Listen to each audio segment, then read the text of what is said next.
Langlen, makutta chay ma paiduna, yam sauna, lamjaw da thogle. Lambida, legai ngang khara tengne, Langlen na angang singa du thai. Boicha, akoy na nauramra. Boicha, lampak ta sana ubune. Akoy na su yum chalachi, numita dore habane, ado yade, adum sana uribani. Langlen, khang ni dana ma nungai neba. Asi hairaga, Langlen, lampak lumda munglai. Numida ngaram oiselagda du fau nanaudi yam thawayau na sanarami. Langlen makut namana makhwang mel aduna makut namana pai bu chay aduna khat aduna bopa nupa nanaw bu kawi nanaw mina kawri ga se amta ta diba si ngang si hey ira bot hanta mukti nanaw sangkat na kumle kaino. Langlen si ngang si sangkat na ka kumine nang nungai ni dana nang laktribo. Nanaw laktri lakhiroi. Langlen mi kya do sitri di yune yam thuna lakcho natradi nang nanam do tachani. Nanaw yare nang han chalamo laage. Langlen ai di ke do bai han na chattuba ai se nang ko bulai ni. Nanaw nangoda kanana lakbiyu haige. Langlen masi ngang si machin je chung khumdana laine chachalao habane numitar se nang nambitu udro. Nanaw laage haba ado nang han chalam habane. Langlen ai nu bai se nang watin oi nu bro. Nanaw adugine nang han chalam haise. Langlen sum ngang du na laine nang ai na koitan tan na ro nang. Nanaw nang na ije tan na doiba phangba ngam jagadro. Langlen hey naphan.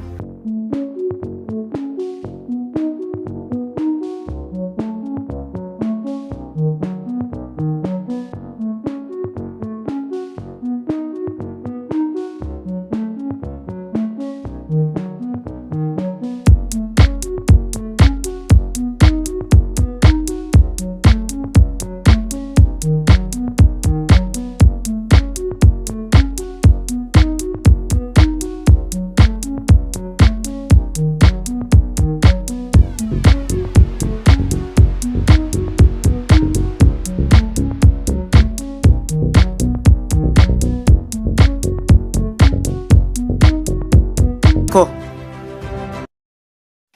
gari tharuk leba nupa do yeng thore aduga gari su khami mamang da chen kiba nanaw su mache na law pu do tabada yeng thore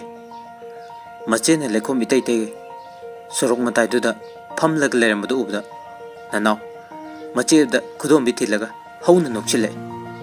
Langlen su kharaga sauning baga ufana nokchilak pu da amuke hen sauning na dun mahachandan nang da halage aduna manak tagi nungama upa tu da thoki pan badi nate tawri ba mataw du da gari tharuri ba nupa du di tingak nanaw da mu yeng Langlen da mu yeng tawduna le. Langlen phuk hogalaga nupa du gi manak ta lai aduga hare gari atang wa tharbani na mi ga se kemta udabai mong ni ne ha lambi se fathe khangladi khara yenglaga thauba yadro namitubu laiteng khaki pan bra ha mina ngang se khumda bi ga tawine narul thok tro nangbo mi nai se khumba yadraba natraga na noi namana nang poglakpada nari yawak tabro naya ka tho nari yawbre yenge kai nu pano ne sibo mina ngang ba ka se khumde ne mamit ta pang yeng yengi akoi sai mi suman de ne nang se mathaklo macha orangani na sakni na ifa hek phaja kai pam du pamui ne narol ga thok tri do yare chalo ai nangon da chai ge to bani chai biraroi chalo Asi hairaga langlen phat lektu tuna chatpa hui gari thorpu nupaduna tap naire amta ngai bi ko ba langlen e marul tho ine adunga nga sai dei di narul thok ta ba sariba ai lon thok ta ba sabana chade aina khumna ba tanja amta somna bibi kidra male aisu khumna ba di hona jabani aduda kadai dagi second amada wat humpu phujile gabu karamba timing da khumdoino langlen kaino kai phujilak ba haino kaisung nate da hoi ai imphal dagi ne mingna bimex kawe langlen kai haiba bimex ai imphal dagi ne haiba langlen natte ne naming do kai haiba bimex bimex haiba ne langlen wow mingda ga di setat ine bimex kana hida guli gi maming bu mali ne bimex langlen gi ingong ngojaba icham cham jaba matau du da nokphe tong ningje aduga mu bimex na hire akhoi mana budi thoi thoi kawe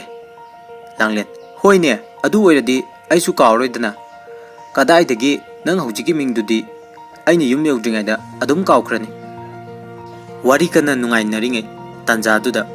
nanaw nam base bu kawre che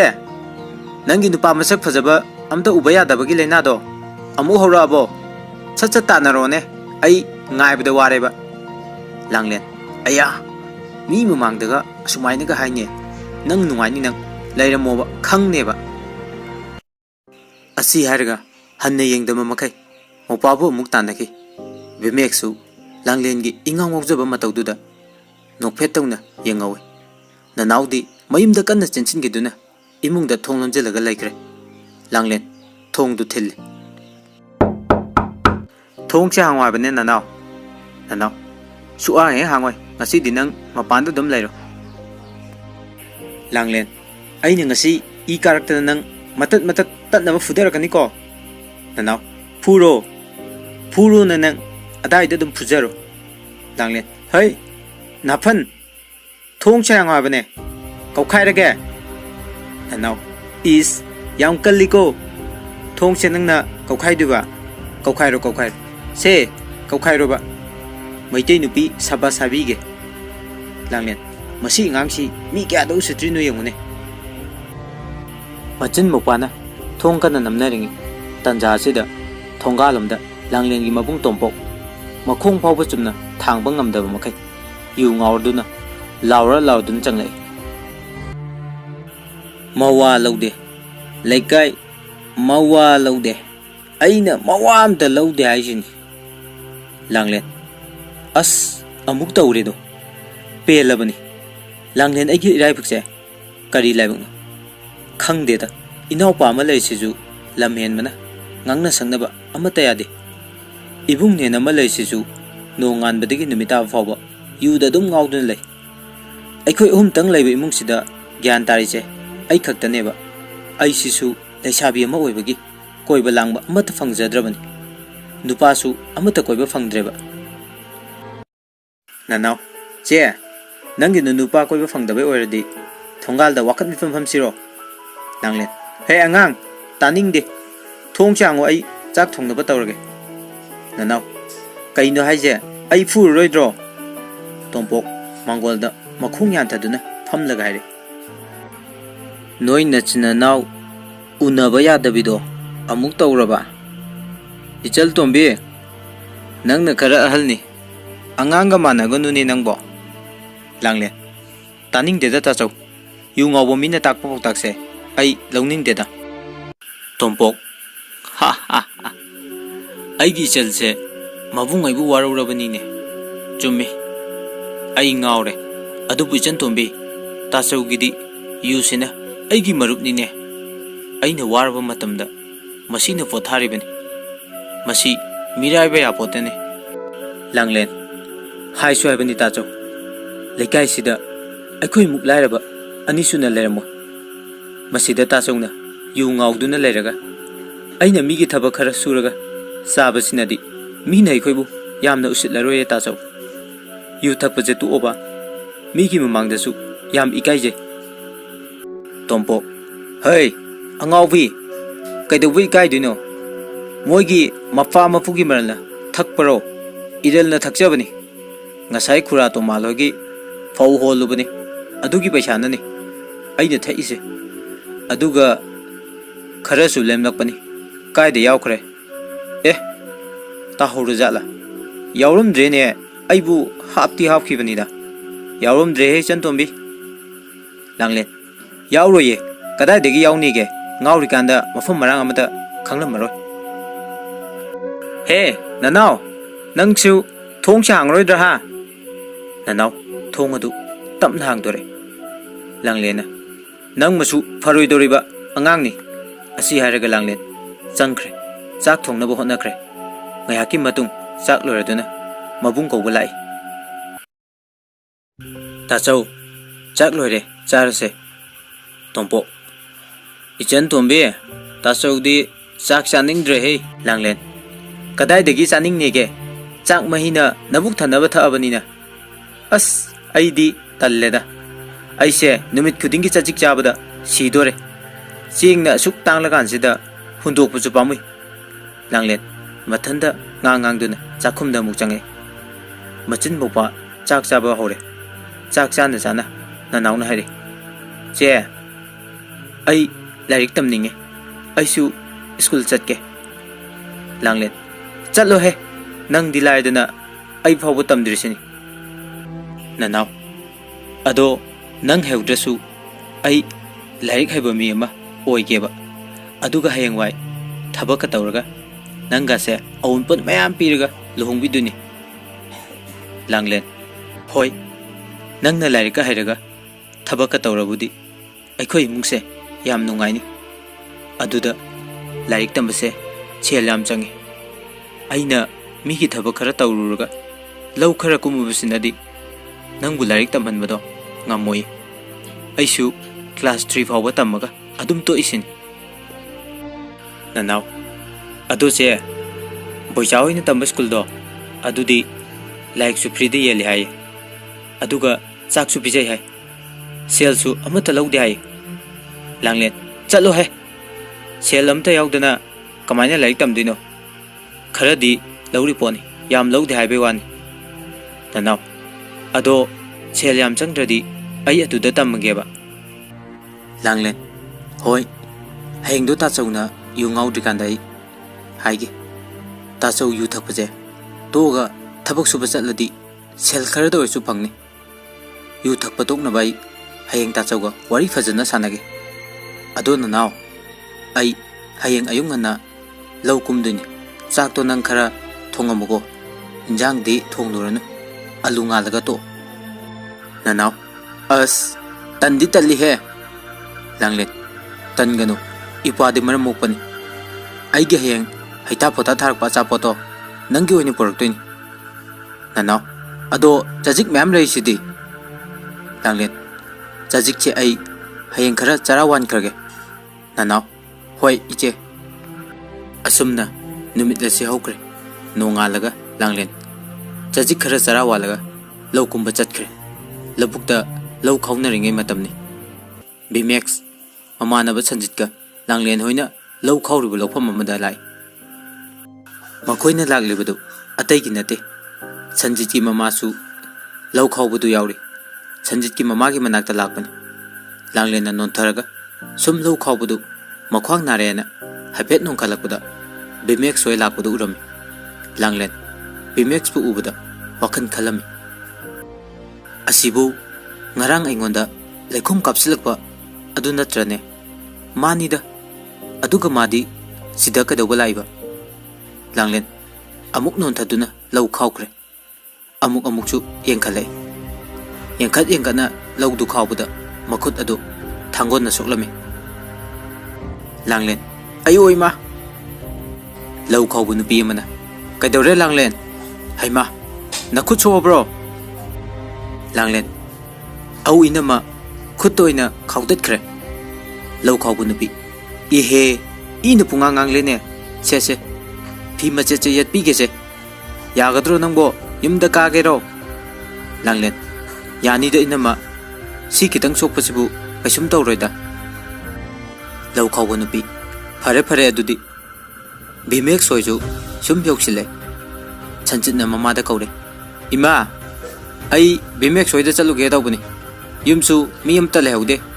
ꯑꯗꯨꯗ ꯁꯣ ꯂꯣꯜꯂꯝꯃꯒ ꯁꯣꯁꯦ ꯊꯤꯜꯂꯛꯏꯅꯤꯁꯦ ꯁꯟꯖꯤꯠꯀꯤ ꯃꯃꯥ ꯍꯩꯃꯥ ꯀꯔꯤꯒꯤꯅꯣ ꯈꯨꯗꯛꯇ ꯆꯠꯇꯣꯏꯔꯤꯗꯤ ꯁꯟꯖꯤꯠ ꯊꯕꯛ ꯑꯃꯒꯤꯅꯤ ꯑꯗꯣ ꯑꯩ ꯉꯁꯤ ꯍꯜꯂꯛꯑꯔꯣꯏꯀꯣ ꯍꯌꯦꯡ ꯂꯥꯛꯀꯦ ꯁꯟꯖꯤꯠꯀꯤ ꯃꯃꯥ ꯍꯩ ꯉꯁꯤꯗꯤ ꯂꯩꯕꯥꯛ ꯄꯣꯛꯄꯅꯤꯅꯦ ꯑꯋꯥꯡ ꯀꯥꯕ ꯇꯧꯍꯩꯗꯦꯅꯦ ꯑꯍꯤꯡꯗꯨꯗꯤ ꯂꯦꯛꯂꯛꯀꯅꯨ ꯁꯟꯖꯤꯠ ꯑꯁ ꯇꯥꯅꯤꯡꯗꯦꯗ ꯏꯃꯥ ꯅꯣꯏꯒꯤ ꯍꯧꯅꯕꯤ ꯅꯣꯡꯃꯥꯏꯖꯤꯡ ꯂꯩꯇꯦꯅ ꯂꯐꯣꯏ ꯆꯥꯊꯣꯛꯄꯒꯤ ꯐꯤꯕꯝꯗꯣ ꯇꯧꯔꯛꯀꯅꯨ ꯁꯟꯖꯤꯠꯀꯤ ꯃꯃꯥ ꯌꯦꯡꯉꯨꯅꯦ ꯃꯁꯦ ꯀꯌꯥꯗ ꯇꯤꯡꯈꯦꯠ ꯂꯥꯏꯈꯠꯂꯤꯅꯣ ꯚꯤꯃꯦꯛꯁ ꯍꯣꯏ ꯏꯃꯥ ꯌꯥꯔꯒꯗꯤ ꯉꯁꯤ ꯑꯗꯨꯝ ꯍꯜꯂꯛꯅꯕ ꯇꯧꯒꯦ ꯁꯟꯖꯤꯠꯀꯤ ꯃꯃꯥ ꯍꯣꯏꯅꯦ ꯑꯗꯨꯃꯥꯏꯅ ꯇꯧꯅꯦ ꯍꯌꯦꯡꯂ ꯀꯩꯅꯣ ꯆꯠꯂꯒ ꯅꯣꯡ ꯅꯤꯅꯤ ꯂꯩꯊꯣꯛꯀꯦꯁꯨ ꯍꯦꯛ ꯂꯩꯊꯣꯛꯎ ꯚꯤꯃꯦꯛꯁ ꯍꯣꯏ ꯏꯃꯥ ꯂꯥꯡꯂꯦꯟꯅ ꯈꯔ ꯇꯞꯅ ꯁꯟꯖꯤꯠꯀꯤ ꯃꯃꯥꯗ ꯍꯪꯉꯤ ꯃꯥꯕꯣ ꯗꯥ ꯁꯟꯖꯤꯠꯅ ꯍꯧꯖꯤꯛ ꯍꯥꯏꯈꯤꯕꯗꯨꯕꯨ ꯅꯣꯡꯃꯥꯏꯖꯤꯡ ꯂꯩꯇꯦ ꯂꯐꯣꯏ ꯆꯥꯊꯣꯛꯑꯦ ꯍꯥꯏꯗꯣ ꯀꯩ ꯍꯥꯏꯅꯣ ꯁꯟꯖꯤꯠꯅ ꯑꯣꯏꯅ ꯈꯨꯝꯃꯦ ꯂꯥꯡꯂꯦꯟ ꯁꯤ ꯃꯇꯥꯡꯁꯤꯗꯤ ꯅꯪꯅ ꯈꯪꯄꯣꯠꯇꯦꯗ ꯅꯪ ꯌꯥꯝ ꯊꯤꯅ ꯑꯉꯥꯡ ꯑꯣꯏꯔꯤ ꯍꯥꯏꯕ ꯂꯥꯡꯂꯦꯟ ꯗꯥ ꯁꯟꯖꯤꯠ ꯑꯗꯨꯃꯥꯏꯅꯗꯤ ꯍꯥꯏꯅꯨ ꯑꯩ ꯑꯉꯥꯡꯗꯤ ꯅꯠꯇꯦ ꯑꯉꯥꯡ ꯑꯣꯏꯔꯒꯕꯨ ꯂꯧ ꯈꯥꯎꯔꯤꯁꯦ ꯍꯩꯒꯗ꯭ꯔꯣ ꯁꯟꯖꯤꯠ ꯑꯗꯨꯅ ꯅꯪꯅ ꯄꯤꯛꯂꯤꯉꯩꯗꯒꯤ ꯁꯨꯝ ꯇꯧꯔꯛꯄꯒꯤ ꯍꯩꯖꯕꯅꯤꯗꯅ ꯂꯥꯡꯂꯦꯟ ꯑꯗꯨ ꯑꯣꯏꯔꯁꯨ ꯑꯩ ꯑꯉꯥꯡꯗꯤ ꯁꯨꯡꯅ ꯅꯠꯇꯦ ꯁꯟꯖꯤꯠꯀꯤ ꯃꯃꯥ ꯍꯩ ꯌꯥꯔꯦ ꯌꯥꯔꯦ ꯏꯕꯨꯡꯉꯣ ꯅꯣꯏꯅ ꯆꯠꯀꯗꯧꯗꯣ ꯆꯠꯂꯣ ꯑꯉꯥꯡꯁꯤꯅ ꯈꯔ ꯄꯪꯖꯕꯁꯤꯗ ꯅꯣꯏꯅ ꯃꯔꯣꯜ ꯑꯃ ꯁꯥꯟꯅꯕꯤꯕꯁꯤꯅ ꯁꯟꯖꯤꯠ ꯍꯣꯏ ꯆꯠꯂꯒꯦ ꯍꯣꯏ ꯂꯥꯡꯂꯦꯟ ꯅꯪ ꯑꯉꯥꯡꯅꯤꯀꯣ ꯂꯩꯁꯥꯕꯤ ꯐꯥꯕ ꯌꯥꯈꯤꯔꯣꯏ ꯕꯥꯏ ꯆꯠꯁꯤ ꯂꯥꯛꯑꯣ ꯑꯁꯤ ꯍꯥꯏꯔꯝꯂꯒ ꯁꯟꯖꯤꯠ ꯆꯠꯄ ꯍꯧꯏ ꯚꯤꯃꯦꯛꯁꯨ ꯂꯥꯡꯂꯦꯟꯗ ꯅꯣꯛꯐꯦꯠ ꯇꯧꯔꯝꯃꯒ ꯌꯦꯡꯂꯝꯃꯒ ꯆꯠꯄ ꯍꯧꯈ꯭ꯔꯦ ꯂꯥꯡꯂꯦꯟꯗꯤ ꯃꯆꯤꯟꯗꯨ ꯄꯩꯊꯣꯛꯑꯒ ꯂꯩꯍꯧꯏ ꯁꯟꯖꯤꯠꯀꯤ ꯃꯃꯥ ꯂꯥꯡꯂꯦꯟ ꯀꯩꯁꯨ ꯈꯜꯂꯨꯅꯨꯁꯦ ꯅꯕꯨꯡꯅ ꯁꯨꯝ ꯅꯨꯡꯁꯤꯗꯅ ꯂꯥꯛꯅꯔꯤꯅꯤ ꯂꯥꯡꯂꯦꯟ ꯀꯩꯁꯨ ꯈꯟꯗꯦꯗ ꯃꯥꯕꯣꯛ ꯑꯗꯣ ꯗꯥ ꯁꯟꯖꯤꯠꯅ ꯍꯥꯏꯗꯣ ꯀꯩ ꯍꯥꯏꯅꯣꯕ ꯁꯟꯖꯤꯠꯀꯤ ꯃꯃꯥ ꯍꯣ ꯑꯗꯨꯕꯨꯔꯣ ꯅꯨꯄꯥ ꯑꯃꯅꯅꯦ ꯀꯨꯊꯤ ꯌꯦꯡꯕ ꯆꯠꯂꯦꯌꯦ ꯑꯗꯨꯗ ꯀꯨꯊꯤꯒꯤ ꯋꯥꯔꯣꯜꯗꯨꯗ ꯗꯁꯥ ꯂꯥꯡꯕꯟ ꯐꯠꯇꯦꯅ ꯅꯣꯡꯃꯥꯏꯖꯤꯡ ꯅꯨꯃꯤꯠꯇ ꯂꯥꯏ ꯑꯃ ꯈꯨꯔꯨꯝꯊꯣꯛꯁꯤ ꯂꯐꯣꯏ ꯆꯪꯊꯣꯛꯄ ꯑꯃ ꯌꯥꯎꯒꯗꯕꯅꯤ ꯍꯥꯏꯔꯛꯄꯖꯥꯠꯅꯤ ꯑꯗꯨꯗ ꯅꯨꯄꯥꯗꯨꯅ ꯂꯐꯣꯏ ꯆꯪꯊꯣꯛꯄ ꯑꯃ ꯂꯩꯔꯨꯔꯦꯌꯦ ꯅꯨꯄꯥꯗꯣ ꯏꯄꯪ ꯄꯪꯖꯕ ꯑꯣꯏꯕꯖꯥꯠꯅꯤ ꯃꯥꯅ ꯃꯌꯨꯝ ꯌꯧꯔꯒ ꯅꯣꯡꯃꯥꯏꯖꯤꯡ ꯅꯨꯃꯤꯠꯇꯣ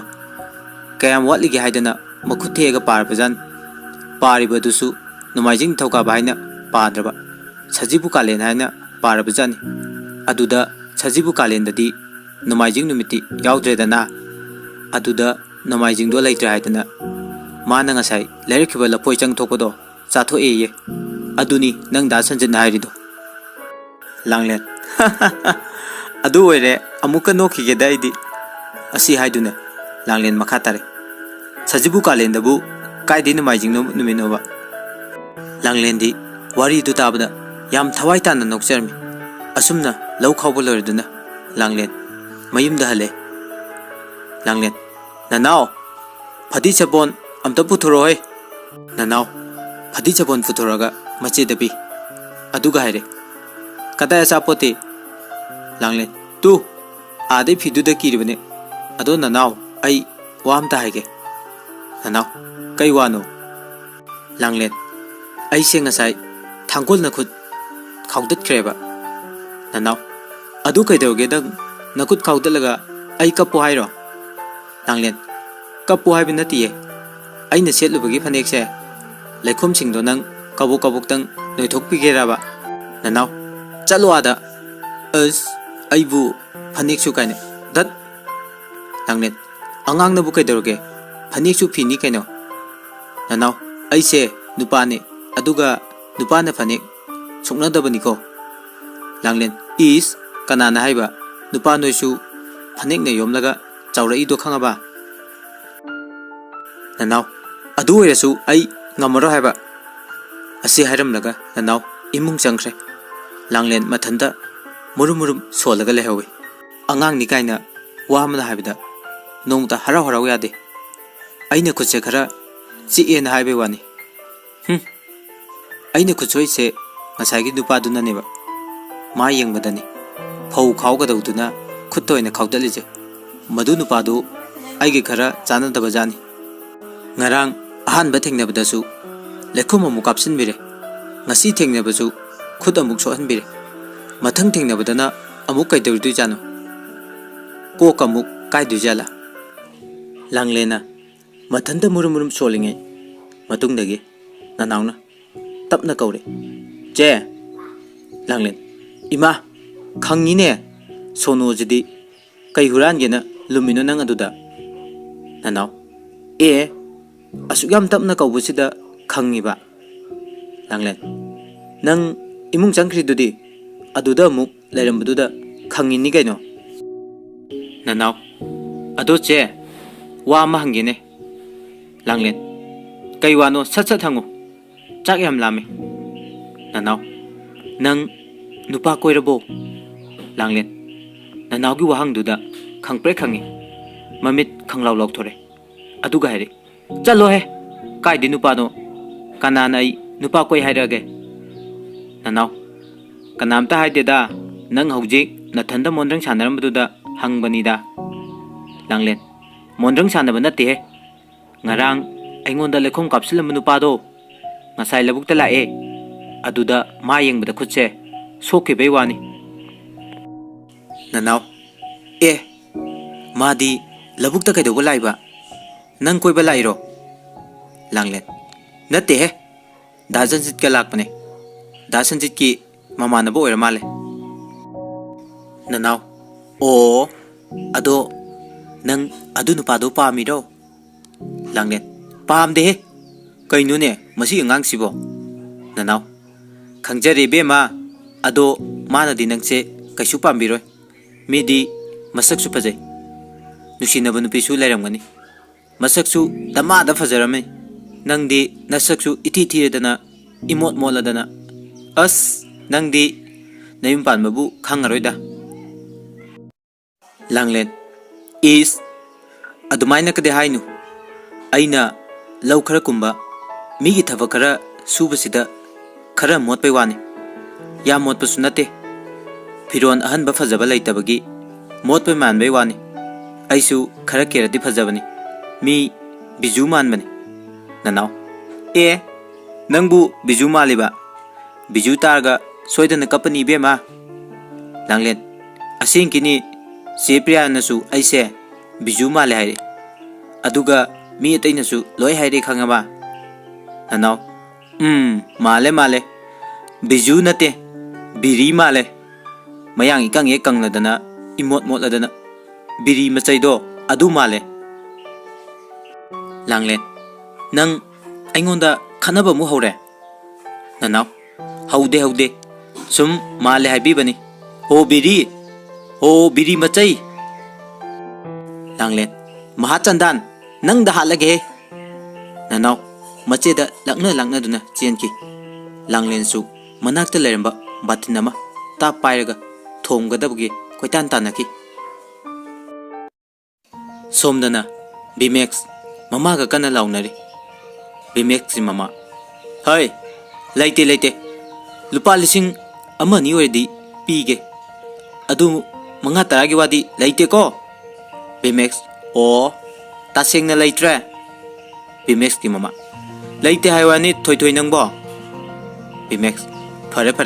laite banina kari du pai lai aige account dagi ayaw bokai khai dana lauthoga loidu pawa ngautharuge khangni ai chale bimex ki mama hai thoi madu yade pige ima pige nangi account ni pesa dudi sizin naganu napa khangladi wa thokani bimex hojikta narol chumene ha yare piro chat thenge ai chatlage bimex ki mama ngai khone ibungo sanjit noidasu nongnini muk lairuredo akhoidasu nongnini muk laithokijidana ima dine ithanda tawphomga khangde tawrise mabunga machalga khak laijabani machal nupidusu delhi da laithokredo nataw sisu napaga ibani dang lehobasida amuk mapana thabak chatkradi aidi ithanda khunu khongbadawna ichikji hauredo sanjit hoi ima nong ni amuk sida lege ado ngasi gidi halukige numit phati haye hayeng la kaino laage Bimex ki mama hoine noi khara langdana lerdi ima su wakal se khara di nungai dana Bimex yare paisa do laktho uro thenge numita khrani Bimex ki mama hoi hoi masi ne marwala ma prok prok hek chai asumna Bimex amadi sanjit amuk sanjit hoida lai mathangi numini langlen phauta ubagi sakalda cheng haplaga illaga lai lambi adu golai hek lai thorakpaga jagani Bimex su phone da wari sana sanana gari thorakpada golai hek lai thorakpada uhauda duna langlen sakal maningda haipet thengle langlen su sakal maningda khang ilakpaduda makutagi sakaladu khangta thadoki masadi tu haude langlen tunglomda khangeng thore Bimex oramaduda amuke na sauningkre langlen mathanda khali masinu pase amuk oiramene ma khangni dana Bimex sorry ai soikre somda phone wari sanaringe da uhodre langlen kari gi uhodaba ha aibu kakching phukchau biduna pisak pikpro asuk chauna chaliba aibu ude kana kaino ha nangna ai uba yadrise kaigino ba Bimex kaino haija aina kaidorage langlen aina kaidorage ga haine nangna nahansu lekhum kapsan biba ngarangsu khutcho hanba aduga ngasi namu gari na thom tatpiriba nangi se ai hat ke hairo ha Bimex is kitang thengbasibu thom tatli kaina langlen kadai degi kitang thengmano thom tatpai natro aigi sakal na turise asi haraga langlen magi sakal duda hanne yenglakpada magi chengbora du sakal khongni na palaga segai duna chengdu oro tabdu urami madu ubda amuk langlen hare aya bora segai cheng si loina haidue kamai tawdui basidi ai miwa tarani Bimex magi gari do khamlaga langlen gi manakta changle turga leriba sakal adu inkhale aduga Bimex haire kamai tawni sidi kari na meni langlen aidi kapninge da horen nebidana chairani Bimex sengse noigi natabro langlen nate migi phau takpiru bane haina ringai tanja duda bina su lambi duda lai langlen laiba ubududa langlen gi manakta lai bina langlen gi manak hek yaurakpaga haide kaidore langlen haima singsi di kaidoriba langlen nene soibadagi cycle khongne ta bora se pallaga khitang segai kre bina kaino khitang segai ba haide asuk launa segai duna oro tari diu chingje asuk yam tangla kan sida kaya yamna mangalino yengune se langlen nene mathak thang bagara se khunjin be yani ai khunge bina hoi ai noi dongna ata tu khulaga chaba minate phanasu chawri be ma nangbu gyan ta de dako nangi dubu kesinari ro thabak ama tawda miwa ta naba dum silliba nama napa laidana takpi tambi ne su natre warak watem biba watlabanina chonglum cha daba tabani yare be ma nang chatkhro ai anga ama tharaga chenga se lohonjarage bina asi haram laga chatkhre langlen Bimex ki mamangda ikai duna mamai ngangsak ngangi maru lukta duna le mapi su tare tarak liba mapi du makuna sat taitok laga Bimex ta hanna pau yenglamdana mayum lomda chenki Bimex su yam nungai tana yengduna lehu numidangi matamni Bimex phone da game sana duna le sanjitna chak chana bagi Bimex bu ko balai sanjit hai game gi mapa thabak pudi yam chilamgani bu matam do kitang kai thokpiraga war suwana chak chabasi dangdi mateng amta pangbiu dana Bimex game sana na khumle chala mola age sanjit ko na sanaru yare ke dorge Bimex as loido re he Sanjit game tu na dum nabuk thanba yabo already phadongni Bimex ho thale yare chalo ai chararu kaino khangdine nupi de khara heli chabet he nganglanna Sanjit kari matong no torisibo ibungo aingonaga ningai ke tawbenu cheng yam tange chajik lemni lao ai chalamage asi haram laga Sanjit chaksinglom da changkre Sanjit na cheng palak paduda ngasai langlen na kapkhibudo Bimex mamita khangu ure sanaraba game ga sat muthatlaga phone do phamung da langsilamaga masu chaksing da lai Sanjit game porabo Bimex porak tre nangamta pobi gera Sanjit chalo he nanguma macha ma pobadi kaising nate aduda ngasidi khwang se khara nungaite hayang oina pobi rage Bimex yaren nasaktuga chakto sacha chasilu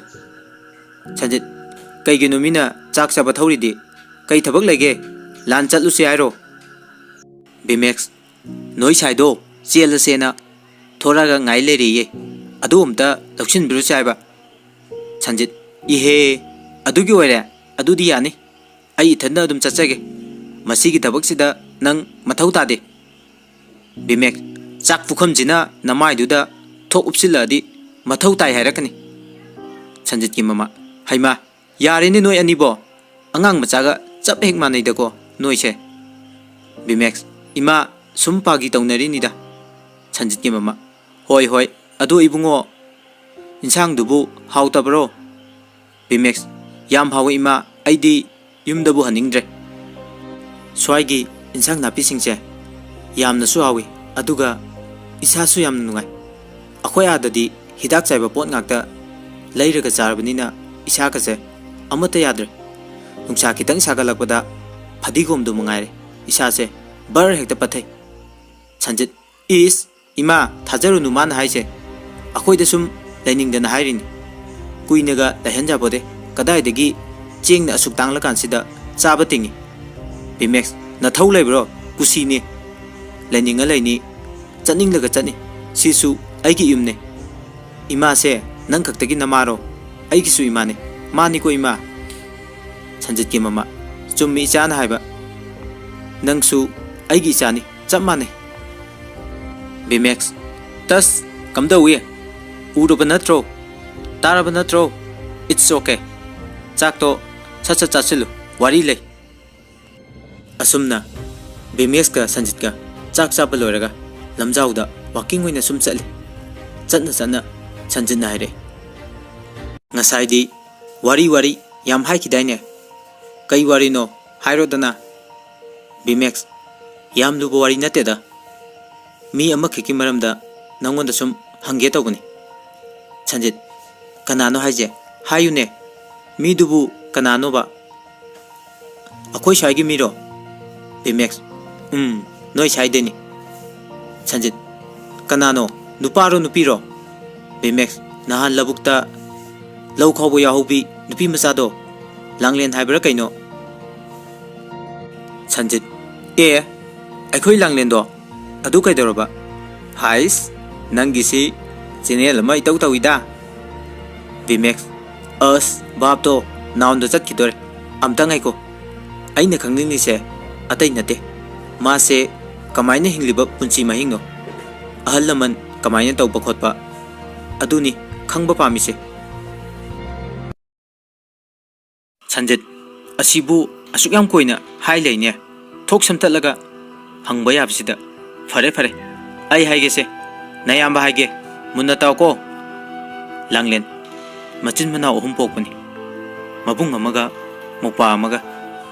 langlena yaimani ma se khara ipang pangmani thabaki wadi loina haibani lekai misingna langna phamoi mina thagalaga thabak hek season nabani hoi paisa budi pirini paisa dugini mana migi thabak suri dusu Bimex moigi ima baba Sanjit moi mama do nga lalon ba chatpani nongalam dai chatpa gari mana accident thokpada langlen gi mama su yauki khudakta adum laikidre langlen gi mama laitabaki paw hek tabada mapa dusu BP stock tawduna khudakta hospital da pukhatki aduda adum kan bangam khide animak pulap adum poloi minakre Bimax adudi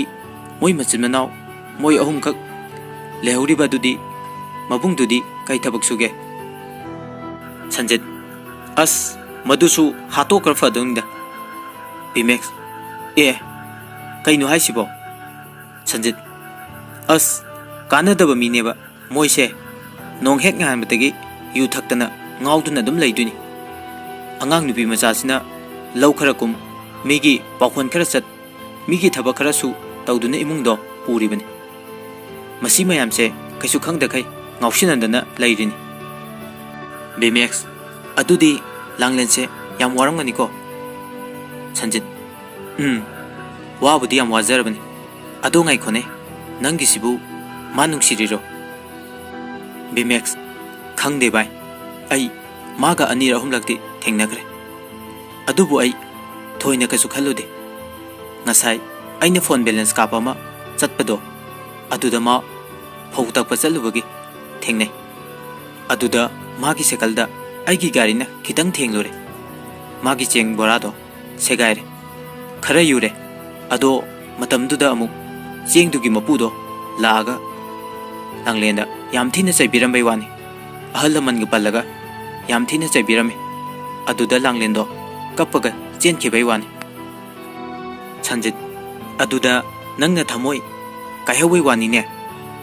Bimax adudaidi chinthirani nang mina serious oina wa hairi kansida magi karanche hekte yaurneba Sanjit yam nungai jadabado Bimax yare lao changasi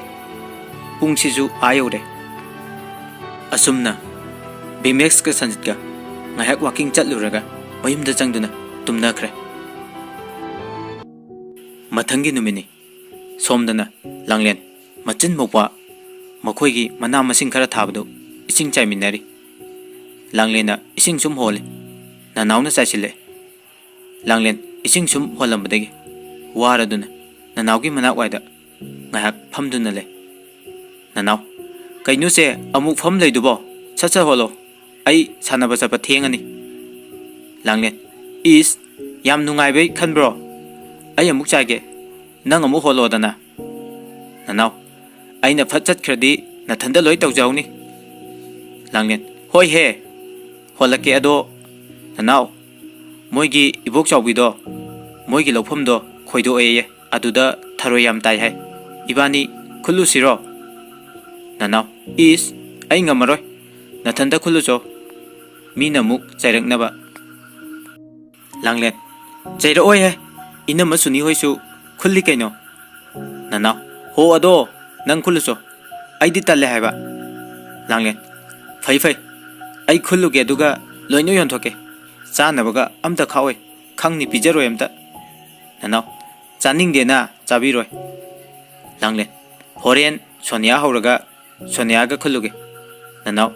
khuluchu aduga tharoi namuk nandana karapanga moiko langlen angang nang wangang wada mi usitaba yam tawnu ko nanau usili se phaidom mama khakse sidang ngaire nang sa horo ai chale langlen nanau losin minaki se nanau nang sum ngang dana lei natro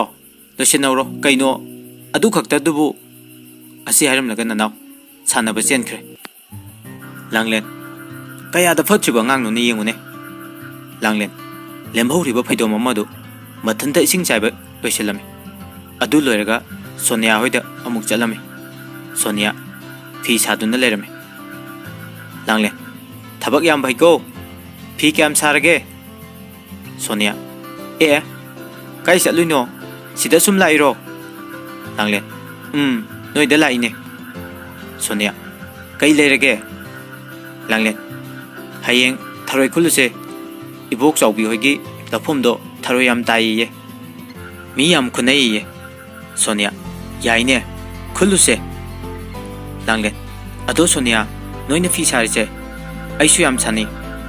aduda aigidi ko laitabnina upai lete Sonia Hoi, fi sabanabudi isa yam wade. Nangna migi thaba khara subiba lau kumbado adunadi hena waramgani. Langlen, as wabudi yam wajanida aduda paisagi khalaga sudabadi yadaba. Sonia, aduda noita chawdo mana yu thapatoga thaba khara suradi khara su phadawni. Langlen, aina su yam hairabani. Kemta kanade ningba kaire wakhal ware yusina awaba pothali hekta haire. Sonia ne haire. Kaigino mana ningba kaire haidubo. Langlen na khume. Ho aduburo. Akhoi ta chawgane nupi maga nungsinarme. Ado kainabagine. Kaino ne haisibo kamaina kainariba. Ho nupi do sikraba. Kamaina naraga siriro. Nateda mathanda hutaga sibani. Sonia na mukume. Kaigino madi maramamadi laifam thoina. Langlen. Moigi ahalsingna atopun bada lohna basiliye. Aduda mana koi ta chawda sela sena giri giri takpajani. Aduda akoi ta chawna ima bajigi firoi loidri haidana yadaba jani. Aduda nongma moyeni unasena hainaba nupi dudi chena baredi da la abajani. Somdana nupi dugi mamaduna akoi da laga ta chawda yam thina charamba jani. Adudagi ta chawdo unaba dum chatraba. Adugi numituda nupido mayumda halaga adum huthaga siraba. Adudagi akoi ta chawna amuk ai mi hatpani aina hatpani haidana hairise. Sonia na khume. As yam nungai te ngo adudi.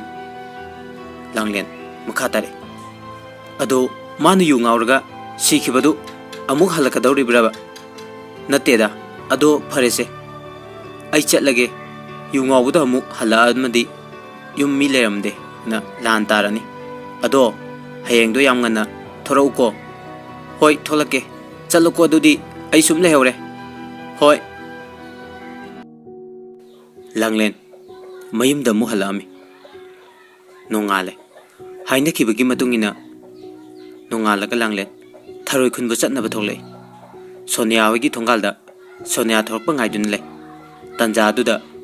Bimex ka sanjit kasu walking chatlubagi halai. Sanjin Langlen leptuna lerimbadu ubuda. Sanjin haire. Bhai Langlen ada lere tu. Bimex kadai madi ayuk angan basida asida kadawriba. Sanjinna hanglusiro. Hoi hanglusilao. Langlen su sum lepna hingthuklakpada Bimex ka sanjit ka lakpadu urami. Langlen Bimex pu ubada khangsaw sawningkre. Mathanta murum soli. Masigi nupase amuk laayane. Masi aigi yeknabani. Ma thengnaba khudingi aise asoiba madum laiba. Nahan mi naibu yam thina chaidusu mana chahenbani. Khangani mana kaura su aidi sukum he khumbiro. Yengsu su yengbiro. Langlen mathanta murum solingai. Bimex ka sanjit kasu yausile. Sanjit na haire. Langlen kai chatuino ayuk angan basida. Langlen na khume. Da sanjit tharoi khunba chaluge tawbani. Sonia ga chatkadabani. Sonia thorokpa ngairiba. Bimex na mukhume. Nangbu tharoi khunba haibrane. Bimex na hoina hairakpaduda Langlen khumba dilaidana mamai laithoklaga nung kawbi sanaduna laiki. Magi matawduda Bimex ka sanjit ka yengnarga tumina noi. Aduga amuk Bimex na haire. Kaino sanjit na habadi khummi aina habadi khumbide. Aigi oinaga na pangla jalo. Langlen kaisu khumde tumina dum lai. Hanna su yenglakte. Bimex sanjit amuk onsinduna haire. Bhai Langlen si mana khara tathi bro. Langlen Bimex ki waiduda mamit phaina khanging yengle wadi ngangde. Bimex na amuk haire. Hais nadi pangdaba mali adubu haujiki miyeng dudi ki he. Langlen kaisu khumde cheptha duna Sonia thorak payeng tan chanaru bahagadra Sonia su thorami Sonia na haide da sanje walking chatluiro Sanjin amuk chu khum hoi noi thari khun ba chatuiro hoi chatuine Langlen ga Langlen chatlusira chatlase Bimex na makatai ngai khone noi tharoi dubu yona bro chana bro Sonia na khumai yambu yamna di kharasu yoni kharasu chani ado Langlen gidi loine yondoi oramni natro Langlen Langlen loi yon thok toine amta bijaroi aisu charoi Bimex kaino ne haisibo maram amadi lairamdo man khreda Langlen na khumai Sonia chasilao swai se mai chana daba mi yam lai ai yam haina de asi haraga Langlen na Sonia gi makhut pairaga chingduna chatki Bimex su nokphet tongna yengduna lehawi Langlen ga Sonia ga su labuk yawduna tharoi khunba hawi tharoi khunna Sonia na haire Langlen ngasai nupa do masak yam phajengo Langlen na khumai masak pudi phajabane adubu mase aiga mai sukchan hek chana de Sonia su khumai kaino ne haisibo nang han thengnarabo yam thengnareda aduna ne aina mai chana de haise Sonia adu da khangde aidi yam ngaure haiba Langlen na khumai aisu ahan badadi ngaurame haujikti maga thengnani khanbada mihulone chonge kari amuk thoga ta ke khanbada kaino nang hai mayam dubo ai gyan kamta ta de da Langlen na khumai wari yam sangi nang gyan tararo nongmo phajana libirage hoi somdana Bimex ka Sanjit ka wari sanare Bimex na hare aikoi mana marol ama yumda lao na phone torpada lore aina marol ama handakse sugan haningdriba Sanjit na khumai haningoi hello atombi oknarabanina aidum ima da phone amta tawgene kai haiduba nangde ima nacha nupa do sida lai ama oknaduna leire aduna lai gi fijol hongnaba firol kharaga acha thakaraga puraga lao haiduba Bimex na khumai hoi akhoi madaga hairu khiniko confirm phau tadringe sida Sanjit ngai khone nangbu mase thamoi sengna nuksirabo Bimex khangde bai aigi sibu nungsiba haibedoro mana nahan kaplaga chen kibado mitta dum uraga leire ai maga wari yam sanani Sanjit na khumai ado ngasai mana nang haiba mata khumjai do kaigino adu kaigino aingonda saurijalo saurgana kai maramge kaigino ba mana khumdrido Sanjit chalo he adubu aina khangbro kaino aingonda mu onsilaga hangbire sibo Bimex na khumai ado bai labuk ta chalusira sidi 90% yore ngai hakta ngaire sorok ta doba Bimex kaino tharoi leiru saibane nangbu tharoi cha dadaine Bimex na muksu khumai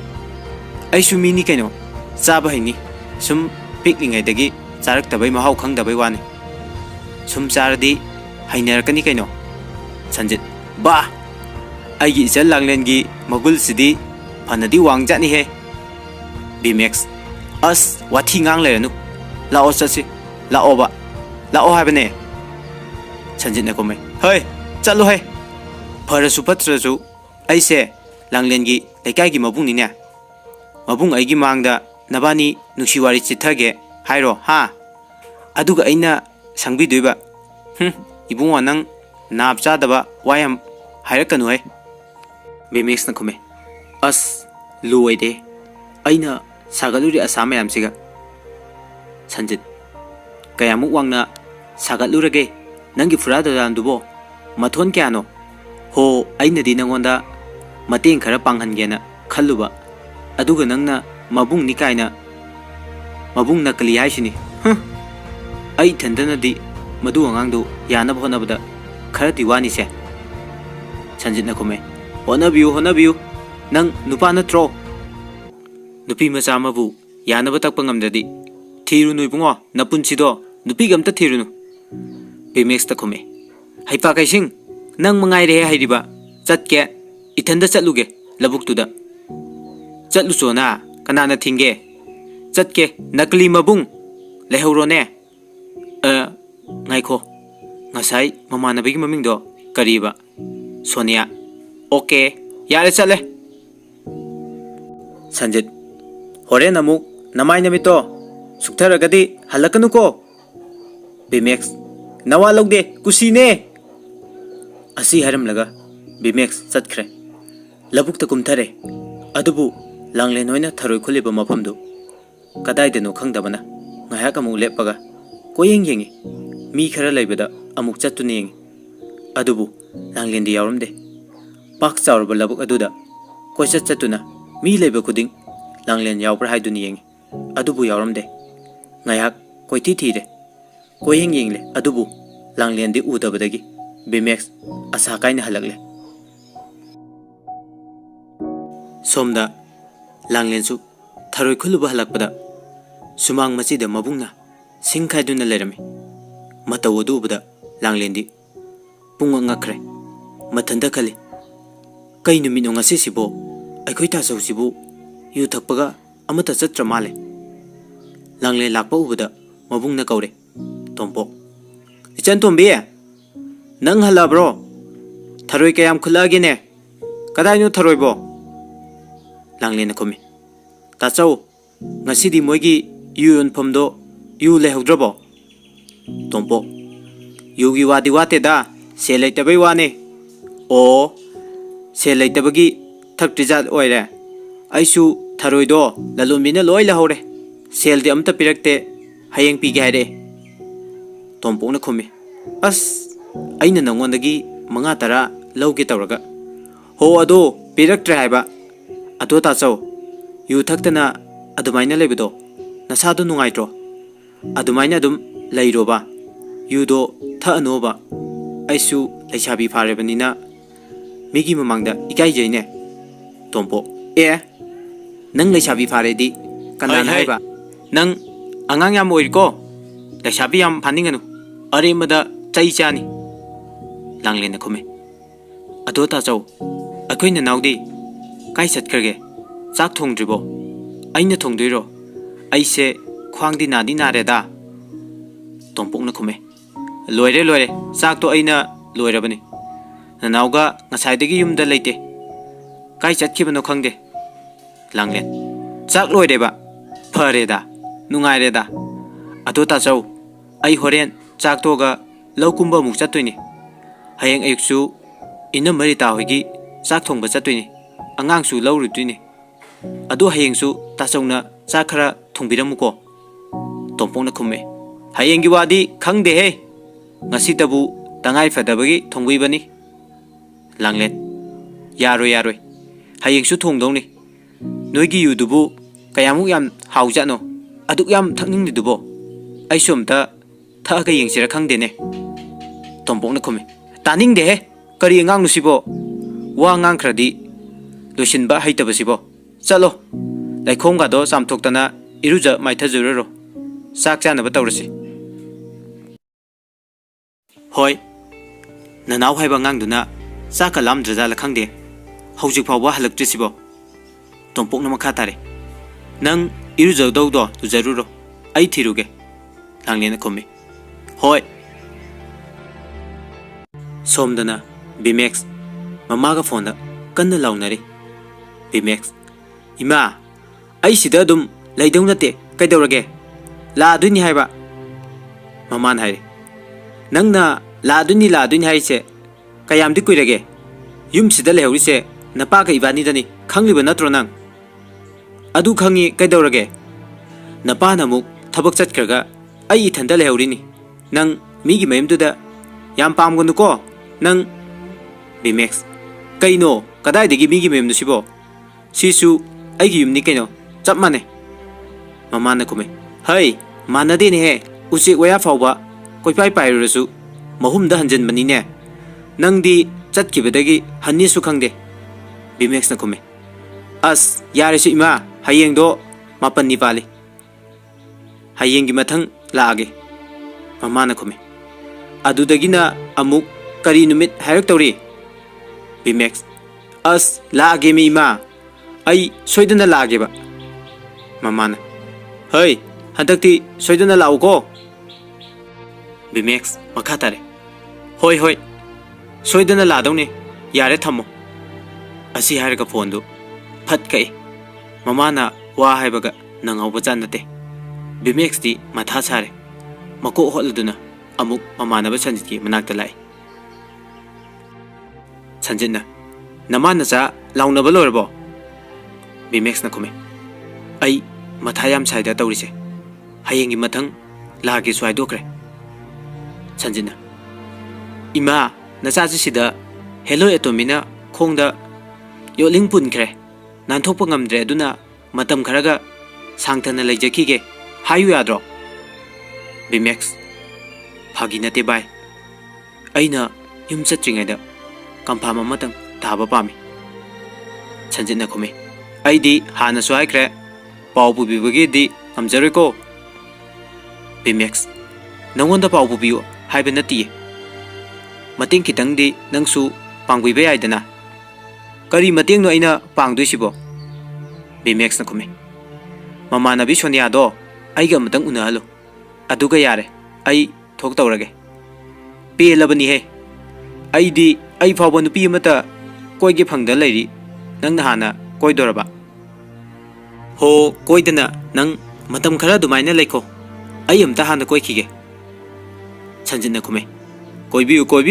tabu tabu nang madu nupi do loina duise phanadi wani he ho adu nangi na thau nate aigi thauni nangna wabiu haide wabi daba ngamde ne aidi maichongni ne tungda tholakadabasu loina uba ngambani ne ho maichau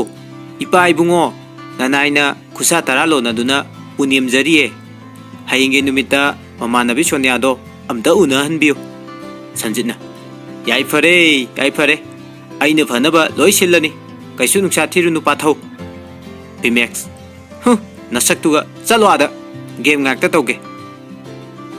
asumna numit dasi hokre Bimex ka sanjit ka sonia hoirom da sumla ame lambi da langlen gi mokpa nupa nanaw thengnare sanjit na haire tu asi angang se langlen gi mokpa nupa ne Bimex asi siro fare sonia ko thoktra su yare asi kauro maming kai kauge sanjit na ai kauge nanaw na kume kai haige da sanjit sidam ta laune nanaw na kume kaino sanjit tu sidagi dada se asina wa ma haige nabani wari sanaramo ai asida phone ta tawruge sanjit Bimex hogi manaktagi khara sathoki Bimex nanaw do onchile nangbu chak charabo chare nangi mingdo kai haiba nanaw na kume nanaw kawe ado noi che lehobro nanaw na akoi che lang le lo haije ma ne lehodro lehobane halakta ngai hori bani Bimex na hangi kai chaluge haije migi chak thongbaga angang lobaga chatlubane Bimex nanaw gi wai duda khitang nungai taba phawi khudak sida langlenbu khangu uningle nanaw damu onsin duna hai ado nang noi cheda kainum ta pirugera nanaw na khumi kaino achapolo nateda nang achapo chaning bro ado nang na chaning badi aina khangaroi aduna nang na chaning bado nang adum leijero ai paisa oina pirage ko yai ko nanaw na khumi paisa kaya pi duiba Bimex lupa chama pirage yadabro nanaw lupa chama Yam yami he atudi yamale lupa tara khakta piyu.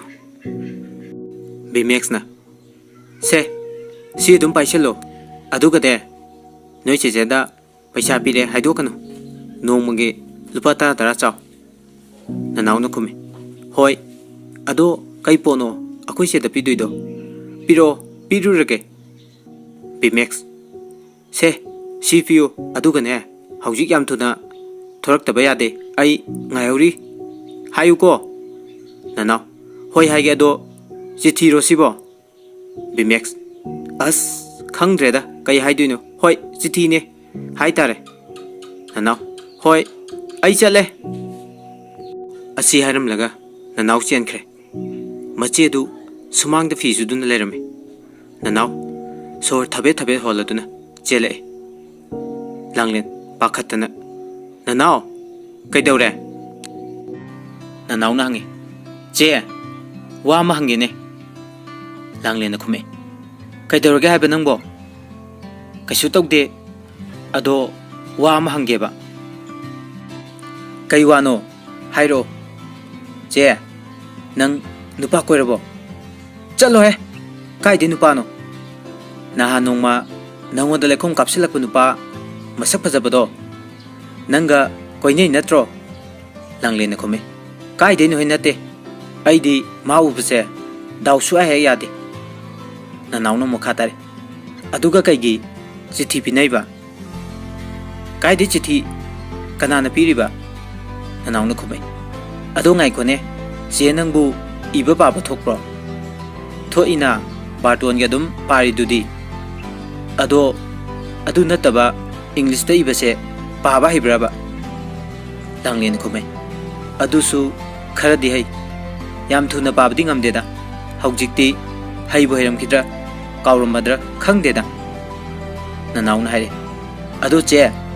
nang chithi sum toina thanar di English su thuna pa ba ngam niko. Langlen. Kana gano aiga chithi thana duisibo. Nanaw na makha tare. Nahangi masak phajaba nupa duga. Taning de mina chithi pi su piraktana aina hekta piu hairo. Nanaw na khume.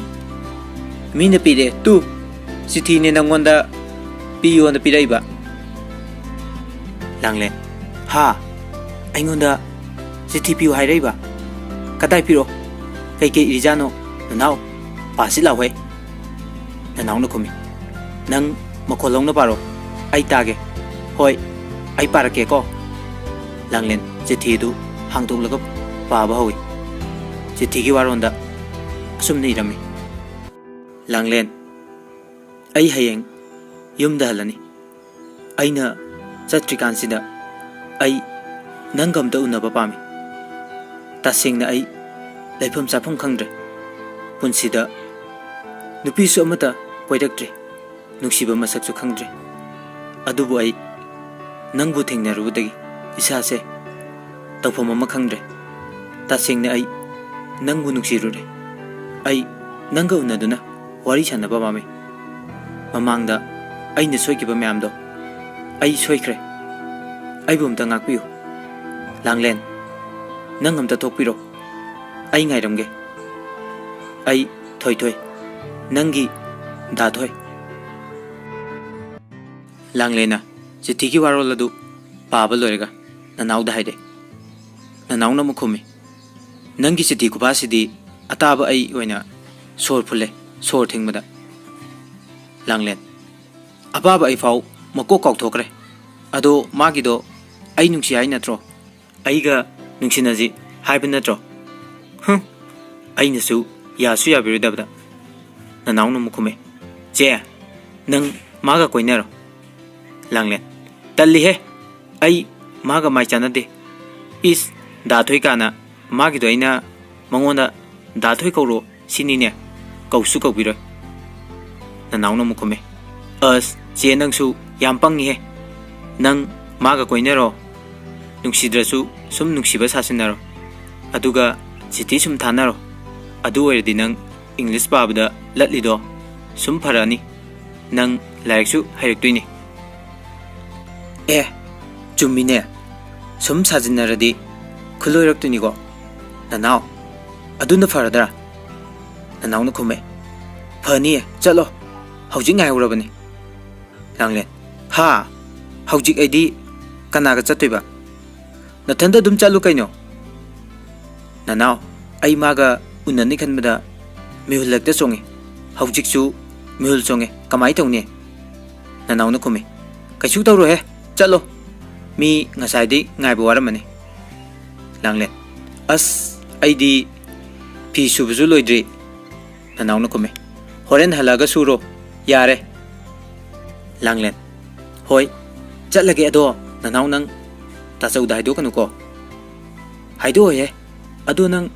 firol hongroidro adamaina dum chatoiro langlen chatlo he asibo budang chatpabu kaigi firol hongduino nanaw na khume midi nupau na bajatpse yamna na chatna daine langlen aidi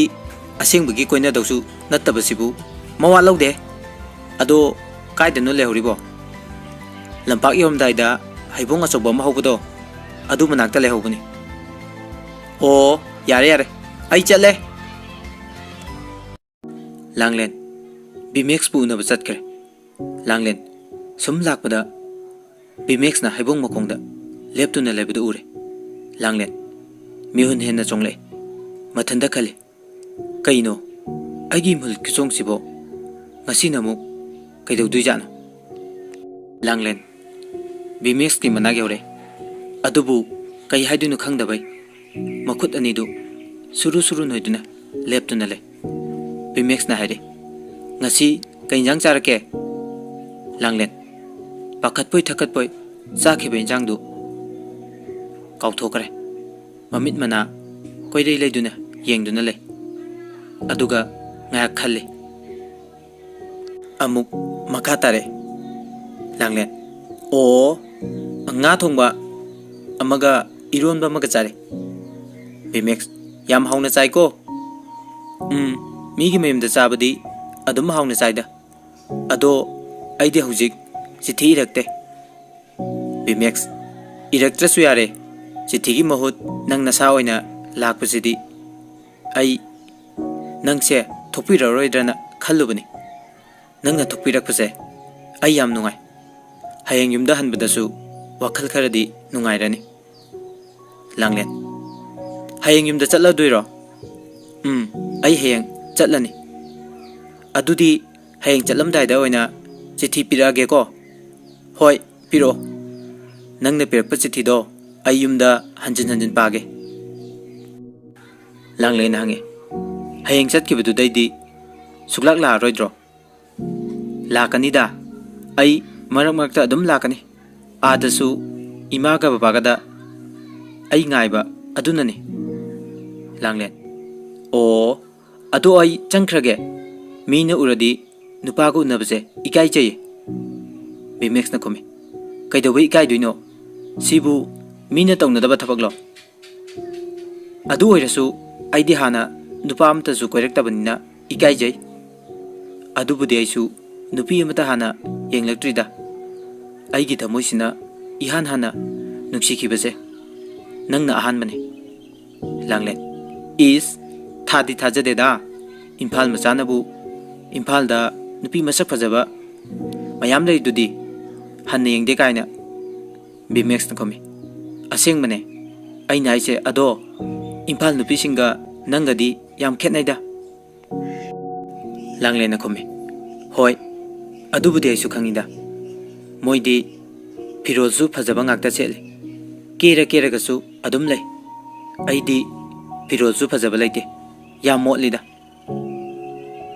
bimex na makatare firol phajaba selaga mai mita khara yeksilaga mi amagi magul hekta lepa yabrane adudi ai khangdeda bimex na hai ai hai kese moine phajaba dudine khusim gi oine phajabane sel ma'am thadaraga phajarakba aduga nangi phajabana mahausa gi phajaba sel yaudaba khusem yaudaba phajabane aduga aina nangu nuksikibadi sakna lekhiba nate tasengna ai nangi punsibu yam kalakse. Langlen. Hoi farese ado hayeng pung kaya da chatoino. Pung ama daida chatsirana khali. Adudi pung ama daida ai swaida sum ngairmage ko. Bimex. Hoi. Adudi ai changage. Ngai khuo se si paiselo. Langlen. Aya paisa ni ne. Kaigi paisa no sibo. Bimex nai.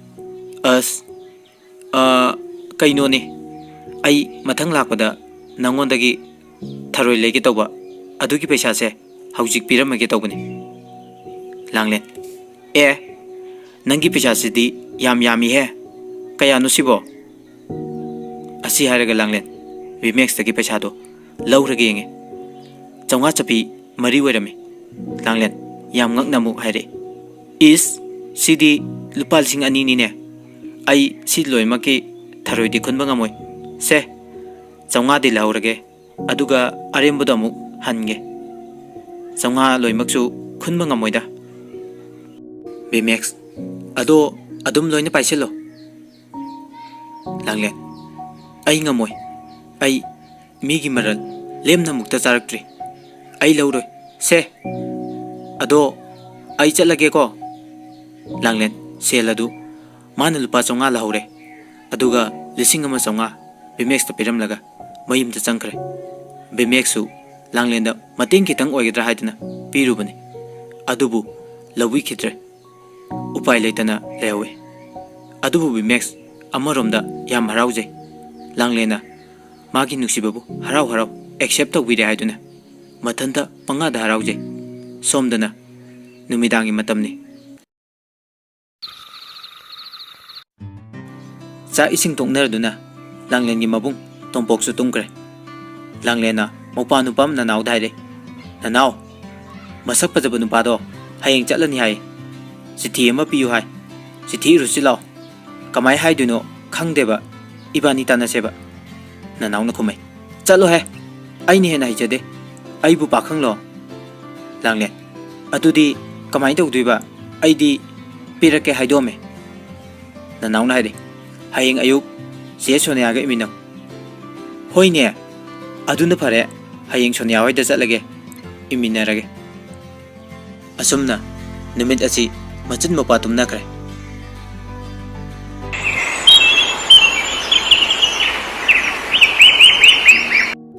Nong ngalaga Langlen. Thaba ingang lo silamaga Sonia hoida lae. Sonia da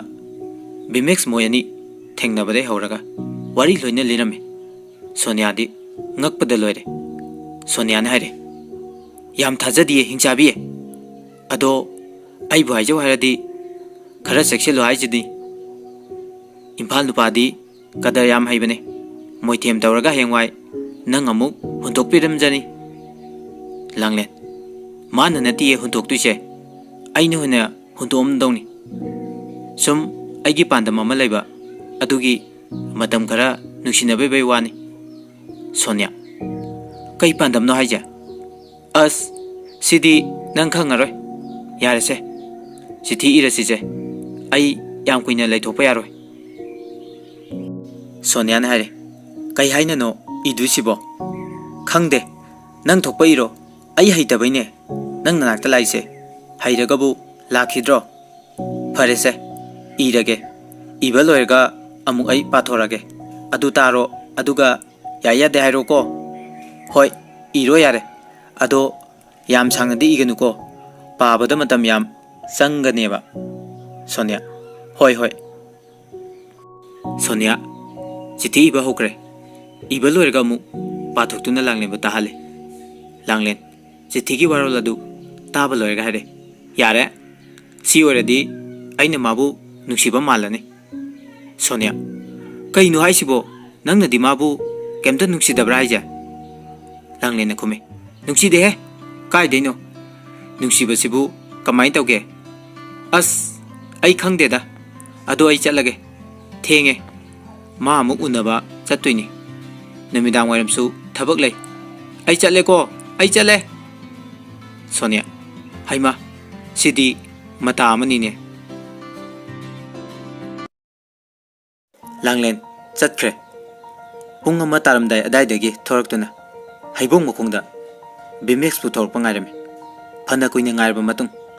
Sanjit ka Bimex ka gari thaudore Sanjit na thaurakpane Langlena haibong mukungda leptuna lebedu Sanjit urami Sanjit gari edu Langlen gi manak yaudringaida khame adu kai kumthau sidagidi nakhongna lahoro ai thaugalamage ngairamage noigi romance ka ai engjaningde asi haram laga Bimex pu thanam laga Sanjit gari edu thaugat khre Bimex Langlen gi manak ta changle adu kai re kayam koirege ngaiba koireda pungkhai mu helamani as yam kuina ngaram jani ne ado nangbo aingonda saubro kuina ngaibage saubudi saudeda ado se sithini Bimex na o hoi ado ai nangi kemta laibiramdre ado aina mathang lakpada nangi kari lairauge Langlen kemta lerkanuda ai kaisu ehen papamdeda Bimex na hai Nangi furit amadi lairake ado kai machu pamge machu budi jalimbu machu pame ado lairakanuda sel tingnabani Bimex na aidi sel yam paye asing bagi sel yam pai bro adudi aina chaningba chapot ama lai adu labirakera Bimex na hai kai achapone hayune Mina restaurant daga jam chanaba chicken chowdo adu chaningi aidi amukta chadri Bimex adu ne yardro ataidi Langlen na khome adu dagi kai maming no yam laibani ne as loina kawkreda sine dum yarni Bimex na khome phare ne adudi aina thokpa dum lairage yarba natro yare ado nangsu chalo thengani ye hoi chatlage ado ai wai gise aingonda ne da thoi ko nangonda ge aina khara chu halamgani aduga ne nang ma sizinabado matungda di tawgunu ko Langlen hoi matungda hairaro phare adudi ai chatnaba tawrage Langlena Bimex pu kaukhi kaururga amu ikarektuna mari chikladuna nothaduna mulaikre matawado ubada Bimex ti Langlen bu nuksibana loire Bimex na hari kainu nang na haningbado hekta ayo Langlen chi biram maroidra haige tawba hanta mukti Bimex Langlen gi wahai duda thamoi maril chatkre Langlen bu matha nungda chetna konsining ba habdo yaure khongrauge pocket taki chithi du lokthuk laga tapna pide Langlen su chithi du lawgadabagi makut tingthorek leba makut Bimex na chithi du kaloina ta paisin minarga manak te kitang changsile Langlen swai lawe lawai luton satki mihul su khongjel yangba hogale Bimex na tapna Langlen gi laibak ta chupire lambi duda mi lakpa laktaba amata su yangaude Bimex na tapna mu haire Langlen nang da thoibu adum nungsiraga layu ko atopu nupana nungsi haresu nang yaganu ko da thoidi nangbu thamoi sengna nungsirure ai nang yaudana hingwa ngamgani haba thajaraktre Langlen nang aigi damak hunsigo ina lepiyu ko da thoidi nangi damak hunsigo ina lepkani Bimex na haribadu Langlen de kaisu kumde maru luktaduna tumina dum lai Bimex na makatare farese nang su chango ai su chalage ko Langlen na khumai adudi ai changage ko da thoi hoi chango Langlen mayumda changkre Bimex su Sanjit na lairuba domda lai Sanjit ki manak hek yawbaga Sanjit na haire Karino Prabhuna tawbirudubo irei kaisida adusu soroksida English film kungkhalaidubo nanaidi imise una lautang tangene Bimix na kume taning de chatsi chalo Sanjit naire Karino ba nang toido ha ai lamna uribani ne angang duda nangna lang thakwa horini ba ha tawnu Usita tawnu ko Bimix naire as bye nang khangda tawrini aigi thamoise nangonda utpa yaramladi nang su khangdawni aina mabu nusirise minamma nate tatsu nate bye aise ma yaugdradi hingba ngamgani haiba thajaraktre sidi jada mani ne hauru laubaga yabaja nate tongkhat piro ibungo lengasi yam kuina wari sanargumsi nata oibaidi nakong itar kadore masidi yare thauro Bimex ka Sanjit kasu gari du thauduna tonga ka chatkar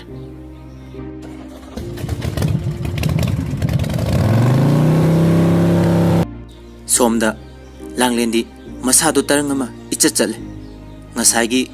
Bimex ki mataudo mamita dum uduna laire numidangi matamni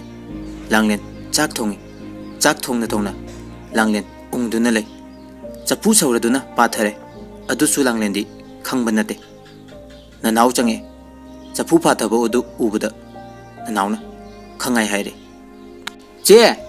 chapu pathare ne langlen ha langlen khangboi lakpoi chapu du ta paisule amuk khangpre khangnare hoi ma sire as poene nanawna noi maithakta leiriba asabasibu pairuga poi kaina ingbani he langlena khumi nanaw ai nupa koinabase toogeda da thoido toknarage kaigino haije kaidorage nahan kaidi koiba chatbaga phangjadre nupa koiba amtaga phangjadre na haidaine haujingna koinar kanda mu tongninga Langlen haire nupa koinadana adum leibado aduna hena nungaida ai tale koinararoige chithisu piraroige nanawna kume che chithi piramro piramani ai padrida hangdolaga yengphau yengdri kadai lehauge che ai purake parase kona pase horen chak doga nanawna kume as talle haujuk pase kai lehauge ba lukhungi mopak makada thanamani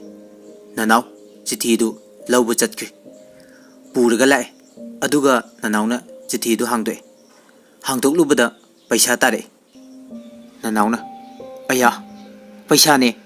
che paisa ne tu yengo kai de paisa no dudi chithi marakta yawramine nang khangdro ai khangde kai de no ado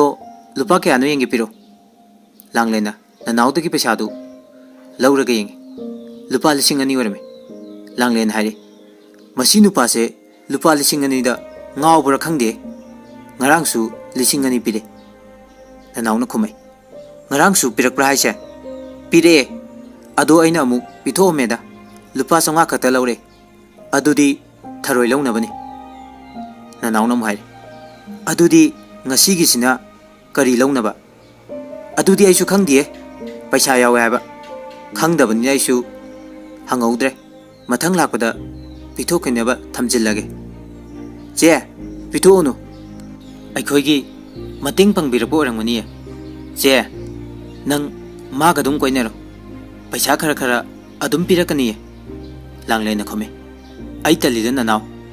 mingondagi paisa lemna sum lawba afaba kaisu oiroida ado chithi se parose langlena khome nanaw ai paning deda parasu kona parage sakse hanamda losin kike chalo mon mokhata kaino thanamo as ainadi tage na ngari bitkete he asumna langlen chithi do adum pa khidre सोमदना बिमेक्सु तेज मतक काखलगा चिट्ठी दु पारमी चिट्ठी की वारो असुमने इरमी दाथोय आइदी चिट्ठी इबसु हाइते ngasi na han bani irise ado aina irisida asoi bearsu ngakpiu ko ado da thoi noi imphal nupa singje moithem yam hai hai ado aingon dadi moithem tawbinu ko nungsiba masak khangjaram debi aise da thoina nungsiba tambi ke bane aisu da thoi bu nungsi rure aigi nungsibagi warusin phawba da thoina dum lepiu ko khungang sida ipang pangjabi icham samjabi ayama lehori haibase kawbi ganu ko khungang chanu langle chithi baba loiraga bimex momo noi aduga machin da chole masi angang se chithi babu phanadum hairine matam nadi kanabu sungai bide asum asum haukibana hapta ama phajin khre bimexu mapana thabakara sinabaga lakti langning lakpa sangdre man handak chatpadadi langlen gi folama lebi gaina sapyung na khankre somdana langlen thabak tawrusu bimex gi wakal hektalai mathanda mu makok tu da thajinje aduga hai kaino aigi koksina khaninga ilei lei tabadongna masinu pasigi wakal hekta khalisibo mittaga se magi masakto hekta ure moigi nungsinabase sumai tawjalo as ayam hainadeda aina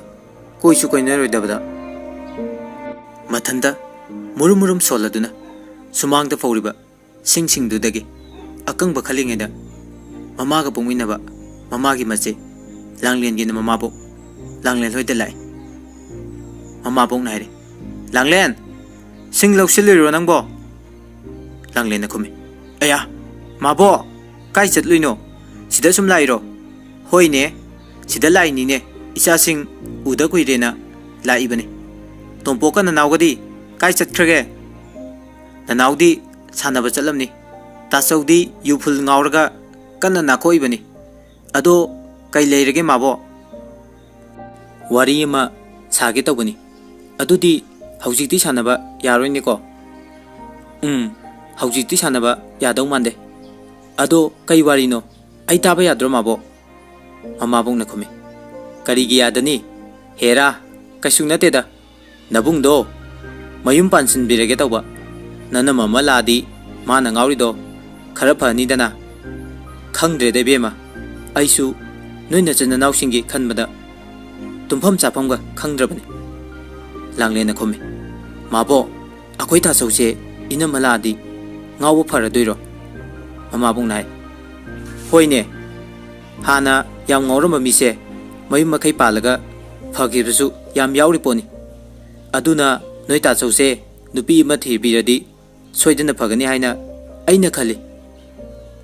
adudi akoi ta chausu ngawu farani adagi ina masulani ina maladi aiwaba khara farani ko mabo mama bung nai faraduine icha waba faraduine ngaire ina malani adudi ina maga kumai harau samina basu yare aidi am harawida ado mabo akoi ta chaunabu yara kadro mama bong na kume mana yade hay yabrane ai fajana hage soidane anida langlena ado mabo lohongbadi sel yam changdaine icha tombi madugi damak icha na kari gi wagani mabo ka nang bajiga leisidi mabong na loi puthokani adugane aina noi gi damak marup amsu yawbani adusu lokthok tuini langlen hanta mukti peri tawna haire mabo nangse aikhoi gi damak yam wabi ko aikhoi gi su ima du dang leijaram labadi mabong na wabi ba sumna masa aikhoi gi damak kochen chenduna hona birangani ko mama bongna makha tare icha tombi adum naiganu se nama leitrabasu mabo oi lerisidi pharese maboksu halage hayengdi maboksu thabuk lei hangchit ayukta laage Nabungdo chathongganu hayu mabok lakanena hayu se cheng khara injang napi khara purakpani si phusilo asapo su yawbani nachin nupa chaminaro mabok amuk chatlage ko langlena ai thindo ke mabo yare nang tawgadaba nathaudo tawjahoro mama boksu chatkhre mathangi numini bimeksu sanjit hoide lai sanjit ka makhoi ani marai kan yenari bimex na bye amta chatbiru soba please sanjit o aise angang machani na nangna pakon chiri neba ha as adui nate ba bye nang sidi aina I kaktana mayumda thok hek changuni do sanjit naire e yam phaine dudi kabu kade hairni ne nangi ido I karo bimex naire mabung ama lei haidene aduna mu furaktana ko khase kairti kamdawa kaira kaijare dana nusi ma sumlangi ni kaino as nanga ngangne ringai tengol to medo tawre aise hojeu mu handuini haiba sanjitna hallu kaino kanana nang hannu hairege lebinu akhoi daga ching yam tangi as ayoina chatta chacharege da hoi ngai khone ngai ngam da bai bungo hai khrabani ne thorani e nangdi karum ganda hairiba sanjitna hojik kamaina o sonia da message tha khrabani nagun khangdana aine sonia ge number lawraga hapsilaga thamjarabani adudi yam good ni ne sanjitna good ni nang good neba chalo haibung mokhongda naya do launa ka thoga haibung tarak pa ngai ru cho bimex na hoi chatlage do bye ai amuk changa roi ko adum chat khre dawni nupi du su pukhadoi ro bimex na khumi pukhro hai ro sanjit naya kunthani toi pali do satu hai ro bimex ha puroida adu ai chale bimex chat khre haibung mokhongda langlen thorak pa ngai dun le ngai hak leraga langlen yam tanna tabli lai langlen lakpa ubada bimex mathanda momonokche mamit kupta makaisu yengjari langlen bimex ki manak yoksile kari haiduno di khangda langlen tumina le bimex na langlen gi damak purakpa posting do langlen da pi langlen na kainu sibo yam ba male bimex na khumi nangi furit amaga nangna chaningi haiba achapoto adugane yam ba nate da langlen na khumi ai achapoto chaningre aduga furit tu suliningre kainu langlen nang haidubo ngaikho nang nasangam dabra ngamida ai kaisuk tawdi bimex na nachin thiganu nang nan thige manade hayo nang nasa nungai tabra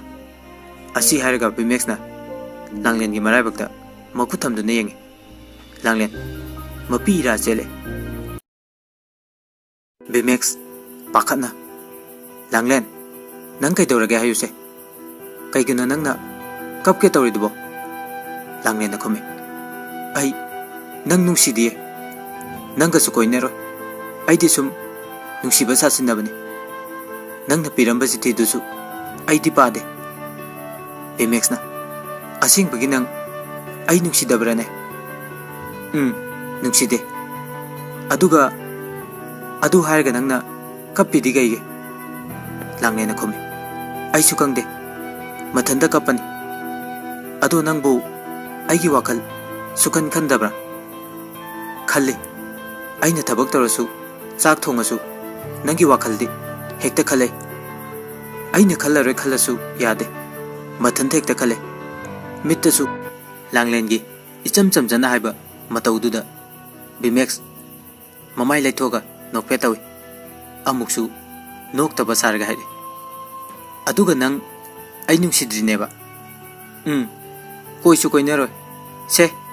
nangi chithi duni sina paisa ne aduga ai tharoi su kundre ꯊꯔꯣꯏꯒꯤ ꯄꯩꯁꯥꯁꯤꯁꯨ ꯄꯨꯈ꯭ꯔꯣ ꯕꯤꯃꯦꯛꯁ ꯃꯀꯣꯛ ꯍꯜꯂꯒ ꯃꯊꯟꯇ ꯈꯜꯂꯦ ꯑꯁ ꯀꯃꯥꯏ ꯉꯥꯡꯅꯗꯣꯏꯅꯣ ꯇꯧꯔꯤꯁꯤꯕꯣ ꯑꯉꯥꯡ ꯀꯣꯏꯕꯁꯤꯕꯨ ꯁꯨꯃꯥꯏ ꯂꯣꯏ ꯇꯧꯅꯖꯥꯠꯂ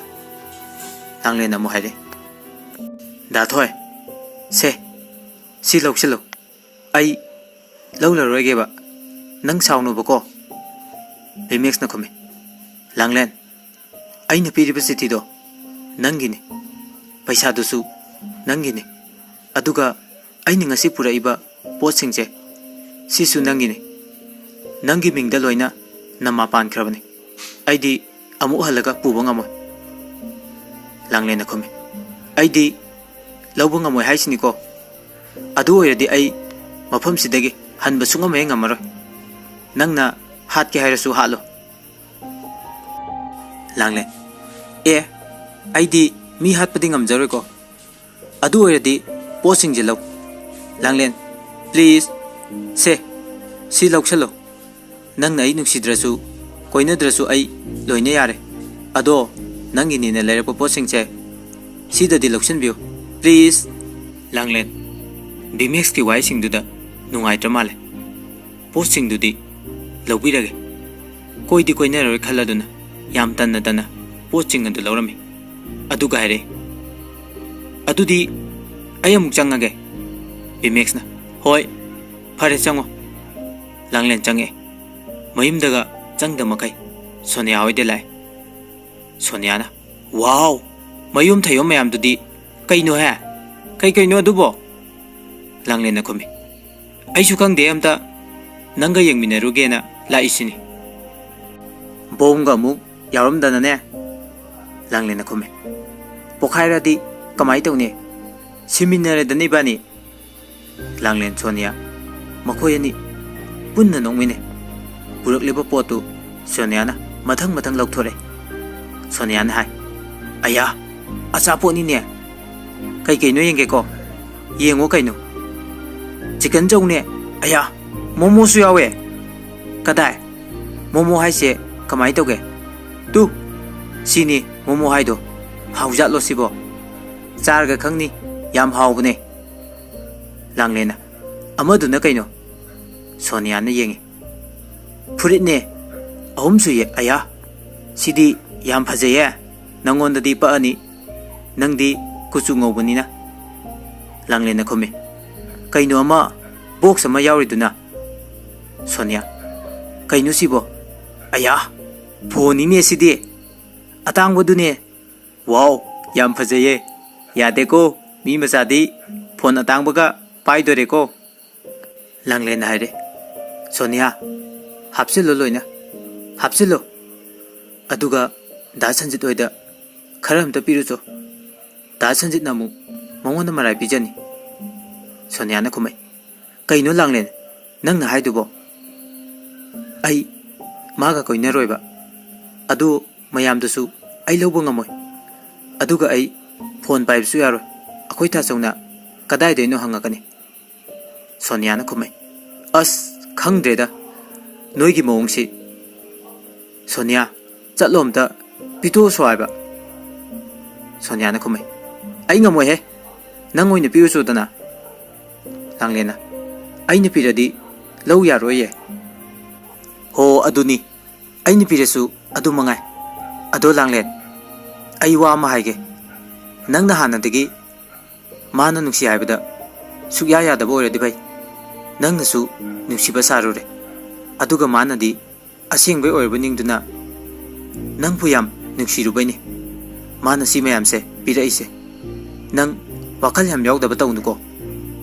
लांगलेना अस आई ज्ञान ताद्रेदा मखोय अनी वारी सानरिङै फोनदुदा बिमेक्स की फोन लाए लांगलेन खंगप्रे खंगे लांगलेन मियुन चोंखलै सोनियाना फोन लाए दाथोय आइना सेपसु तौबिरा माले से पायु लांगलेन आई ngमोय नंग पायु नंग वारी सानो सोनियाना हाय कइनो लांगलेन नंग ngawrbo से पायु से सिदा ओकदबा सुमाइना से आइना ओपिरबनी वारी सानो लांगलेना हाय आई तल्ले हायबा Sonia नंगना हायदो mi taramgani fazana wari chano Langlen phone adu manada thamlaga haire Langlen haire ha ha hello Bimeksu Langlen how ain piba purito nang pamabo pamde nate soire pame haiba Bimex naire ado ibani maram marakta phone wari chanaba yai ko nungsinadresu Langlen ko me khangde kaino khangde bo hoi yae sanase ado yam doina di sanagumse iPhone bai bse akoi ta sona khangaloi duni hoi hoi phare ado ai yum yodri yum yoraga oina oragi ko Langlen hoi Sonia se kaide mutatuino Sonia na se sida namdoba ado nang phone se makol haudana thamage Langlen khome hoi thamo asumna Sonia na Langlen da phone gi maram da khara takpire asapo tu su chaminare aduga manaw nu pa gi su khara purga chatkre somna na Bimex mayum yore Bimex ki maman hare kadai chatluino thoi thoi nangbo Bimex na khome ima thaba ama chalubani mamana makha tare ado nang nachalupi heng la kan habado lobom ta chaluko napadi thabak sangoi hai Bimex na khome hoi ma ai chaluge asi haram laga Bimex magi ka ta changkre aduga Langlen da mu call tawi adubu Langlen di pairaktre somdana nanaw machi ga wari sanari nanaw na hare che ngasai chapodo yam hawingo ado dada da mathang lakpada su adugu malairu hayo Langlen na khome nang hek hairu ro nanaw na haige phone taw adudi taning de masi ngang sidi ado che nangbu phone taw haijarabo hairena ngasai Sonia na loi takle adu che nang phone do game yaudro khangde ai yaurom ni yenge piro mon makha da lebani ai ta chaw bi nakta chalukhige aduga chak chanab tawrasiko Langlen mabungi manakta lai Langlen na kaure ta chaw kaidore chandom be hayeng ayuk to mabuk lakani chathong mon wari chana da bulai hairam bani tompong na khume hayeng mabuk lakane ba kari wari amuk saraktui jano Langlen haire ado hayeng chathokanu ko yu amuk thaksil lurade wari chana ba yaroi ba tompo hoi hoi ichan to mina haiba inge ado ichan to bi akoi chak loirabo loire thira dawni charase thiruro tachaw gidine yam thirunu kitang khak thiu asumna machin manaw chak chaminare aduga thaba inkhang loi loselamaga tumba changlakpada phone adu yengloi miss call nipal lerme Sonia ge ani Bimex ki taruk lerme Langlen Sonia da hana call tawe Langlen hello Sonia kaidorage nang call tawrami se Sonia na hare noi chado aingol da call tawrame nang phone chupai pai dai kaigino ai chakhum gi thabak loselubane ado mana nangi number di kamaina khangiba da sanjit tagi lobo era male ado nang mongo da call amta tawo as kai wari chana doino tan di tali ha kok taw he phone no mina pirai natro Langlen na as hoi tawge tawro ai thamage ko Langlen hoi Sonia phone thamgre ngasai makai wari chanari badu Langlen di phaijuk manungda tapna sanabani handak ti Langlen mapan da thore aduga Bimex ta call tawre ring kuina khingde Bimex su phone chatpaga sat paire Bimex na hare hello Langlen how chak charbo chare da thoi di charbo hoi ai su chare ado kainjang chage nangbo Langlen na khome kangsoi thonge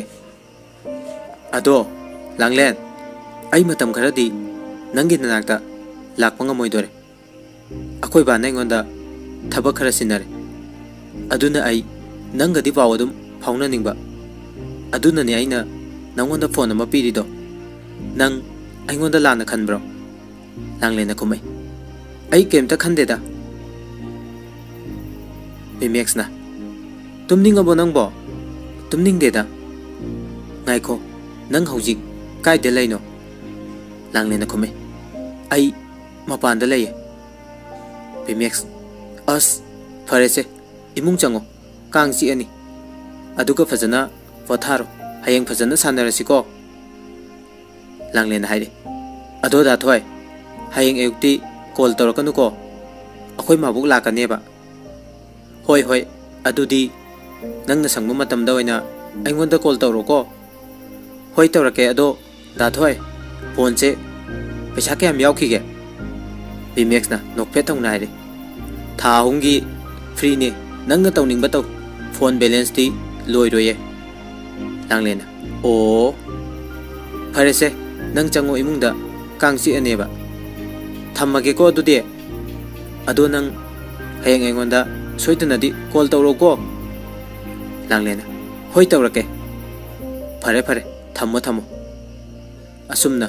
phone thamna kare Langlen tumba change adubu tum thabadi yaramde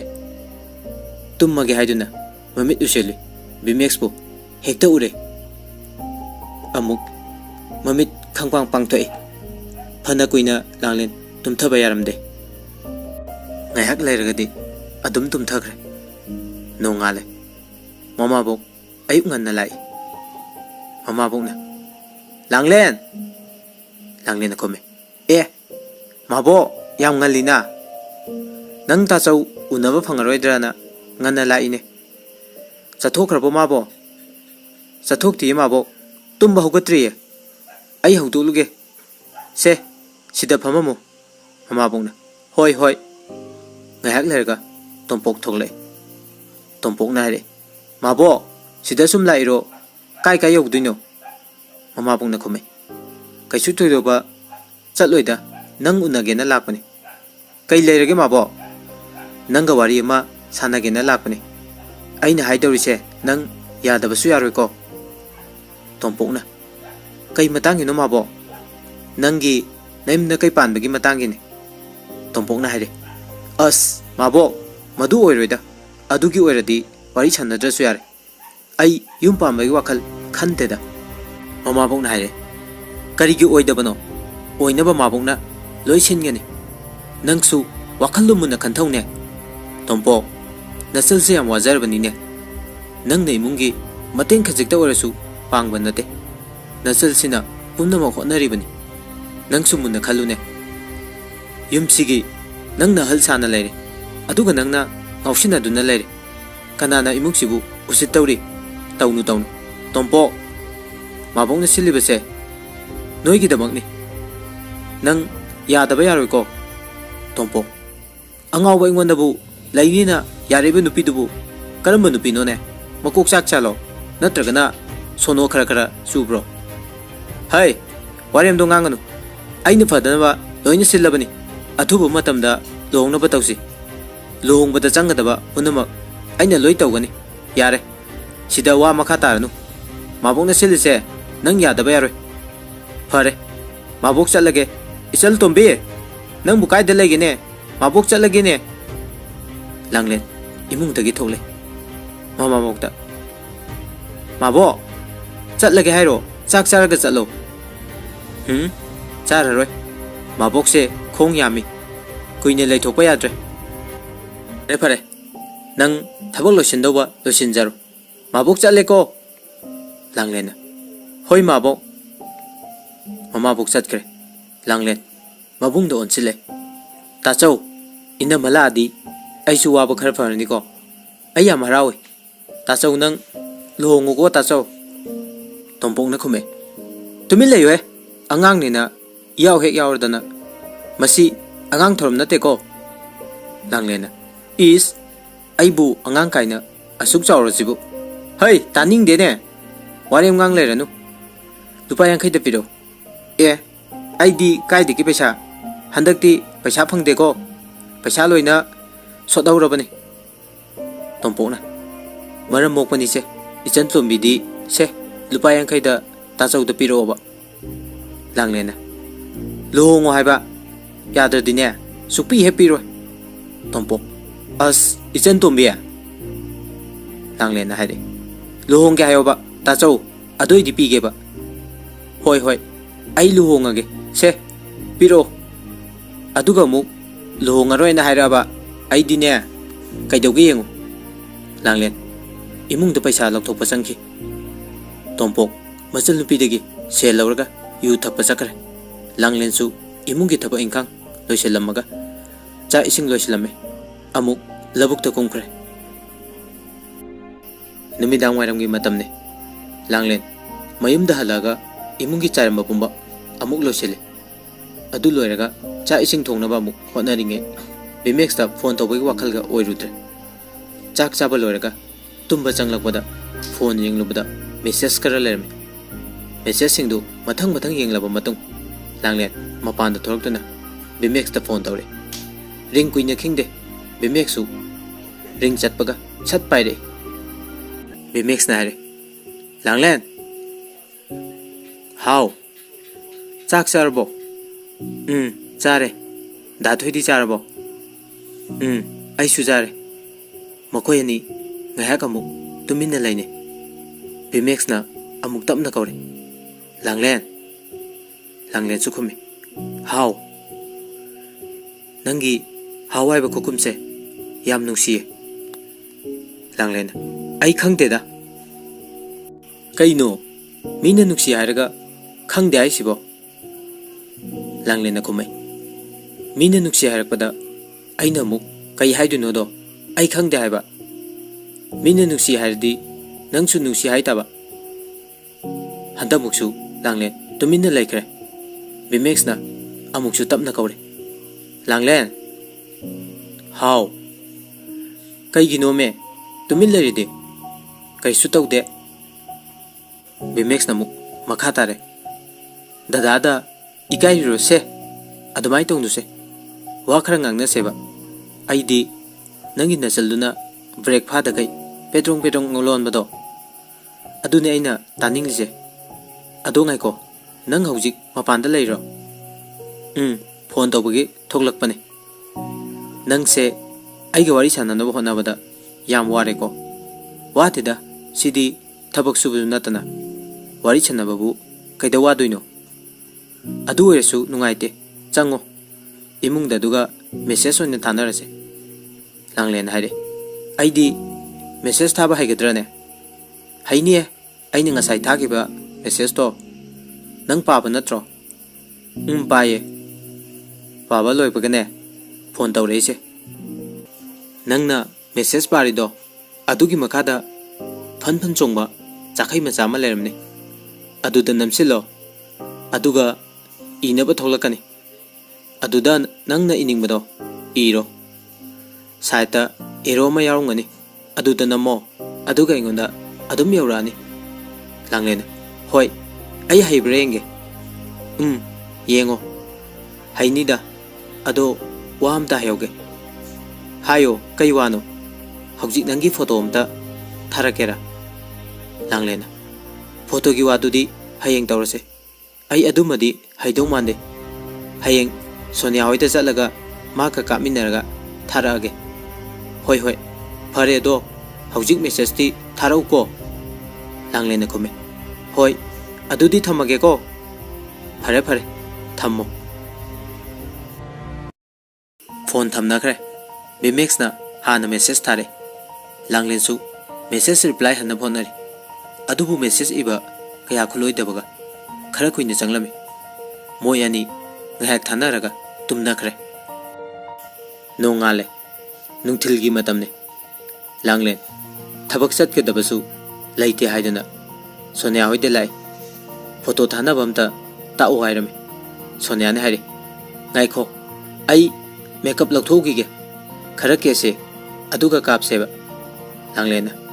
ꯍꯣꯏ ꯌꯥꯏꯌꯦ ꯑꯗꯣ ꯑꯩꯗꯤ ꯀꯦꯕ ꯍꯩꯇꯤꯌꯦ ꯁꯣꯅꯤꯌꯥ ꯗꯣꯟ ꯋꯥꯔꯤ baby ꯑꯩ ꯂꯩꯁꯤꯗꯤ ai tauge se mi ngauhange Langlen haire yamnadi heksilakanu ko mi amuk kinani as nang khraponi tuminna dum lay nang laybam thokpa ai adum tawrake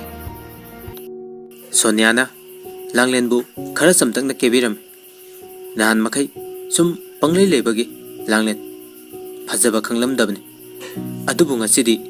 sak ama on bagum yam cute oina phajarami makhoi ani post sem duna photo khara kaminare aduga Sonia na photo tabasu takpire khutakta photo ani masu bimex ta thakre Langlen mathanda kapa maga Sonia makhoi ni kaminaba maga ngayak makhoi ani phone gi maramda khara taknaraga Langlen su mayum da le man mayum hek yobaga bimex na call tawre Langlen yena khada prop senthok tuna call receive tawi Langlen hello bimex na hari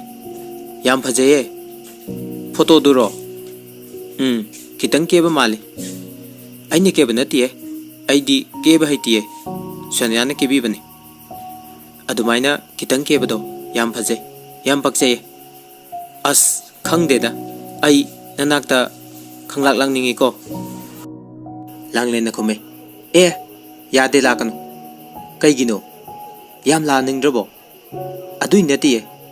sum phone da wari sarabasida kaisum khandeba aduga nangna inakta laidi ai mihul yam chonge humanga yam kangjani aduga ipai thibai tawge tawi bimex nongle ha ha ha masin hek ngang tor pasima ado ai haujik video calling torke Langlen na khome haujik ti torkano ai thabak mayam watliye nanausu thirutuini bimex na nangna kebado ai yam yengninge ba video call da amta yengjege ba Langlen na khome ai di Sonia hoida maita thoga labje as loire he adu da thoi ai thamage ko namuk sanarse hoi thamo phone adu thamna kare makhoi ani asumna sum toina phone da pau khungnarakpade Langlen su bimex ki mapau tahaudradi ahing tumthaba yaramde masana di nuksiba kaino khangjadrabasu tasengna Langlen na bimex bu nuksikhrabani makhoi ani numit khudingi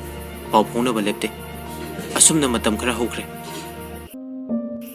Langlen gi mabung tompoksu mama bongna lohongna bakan na silami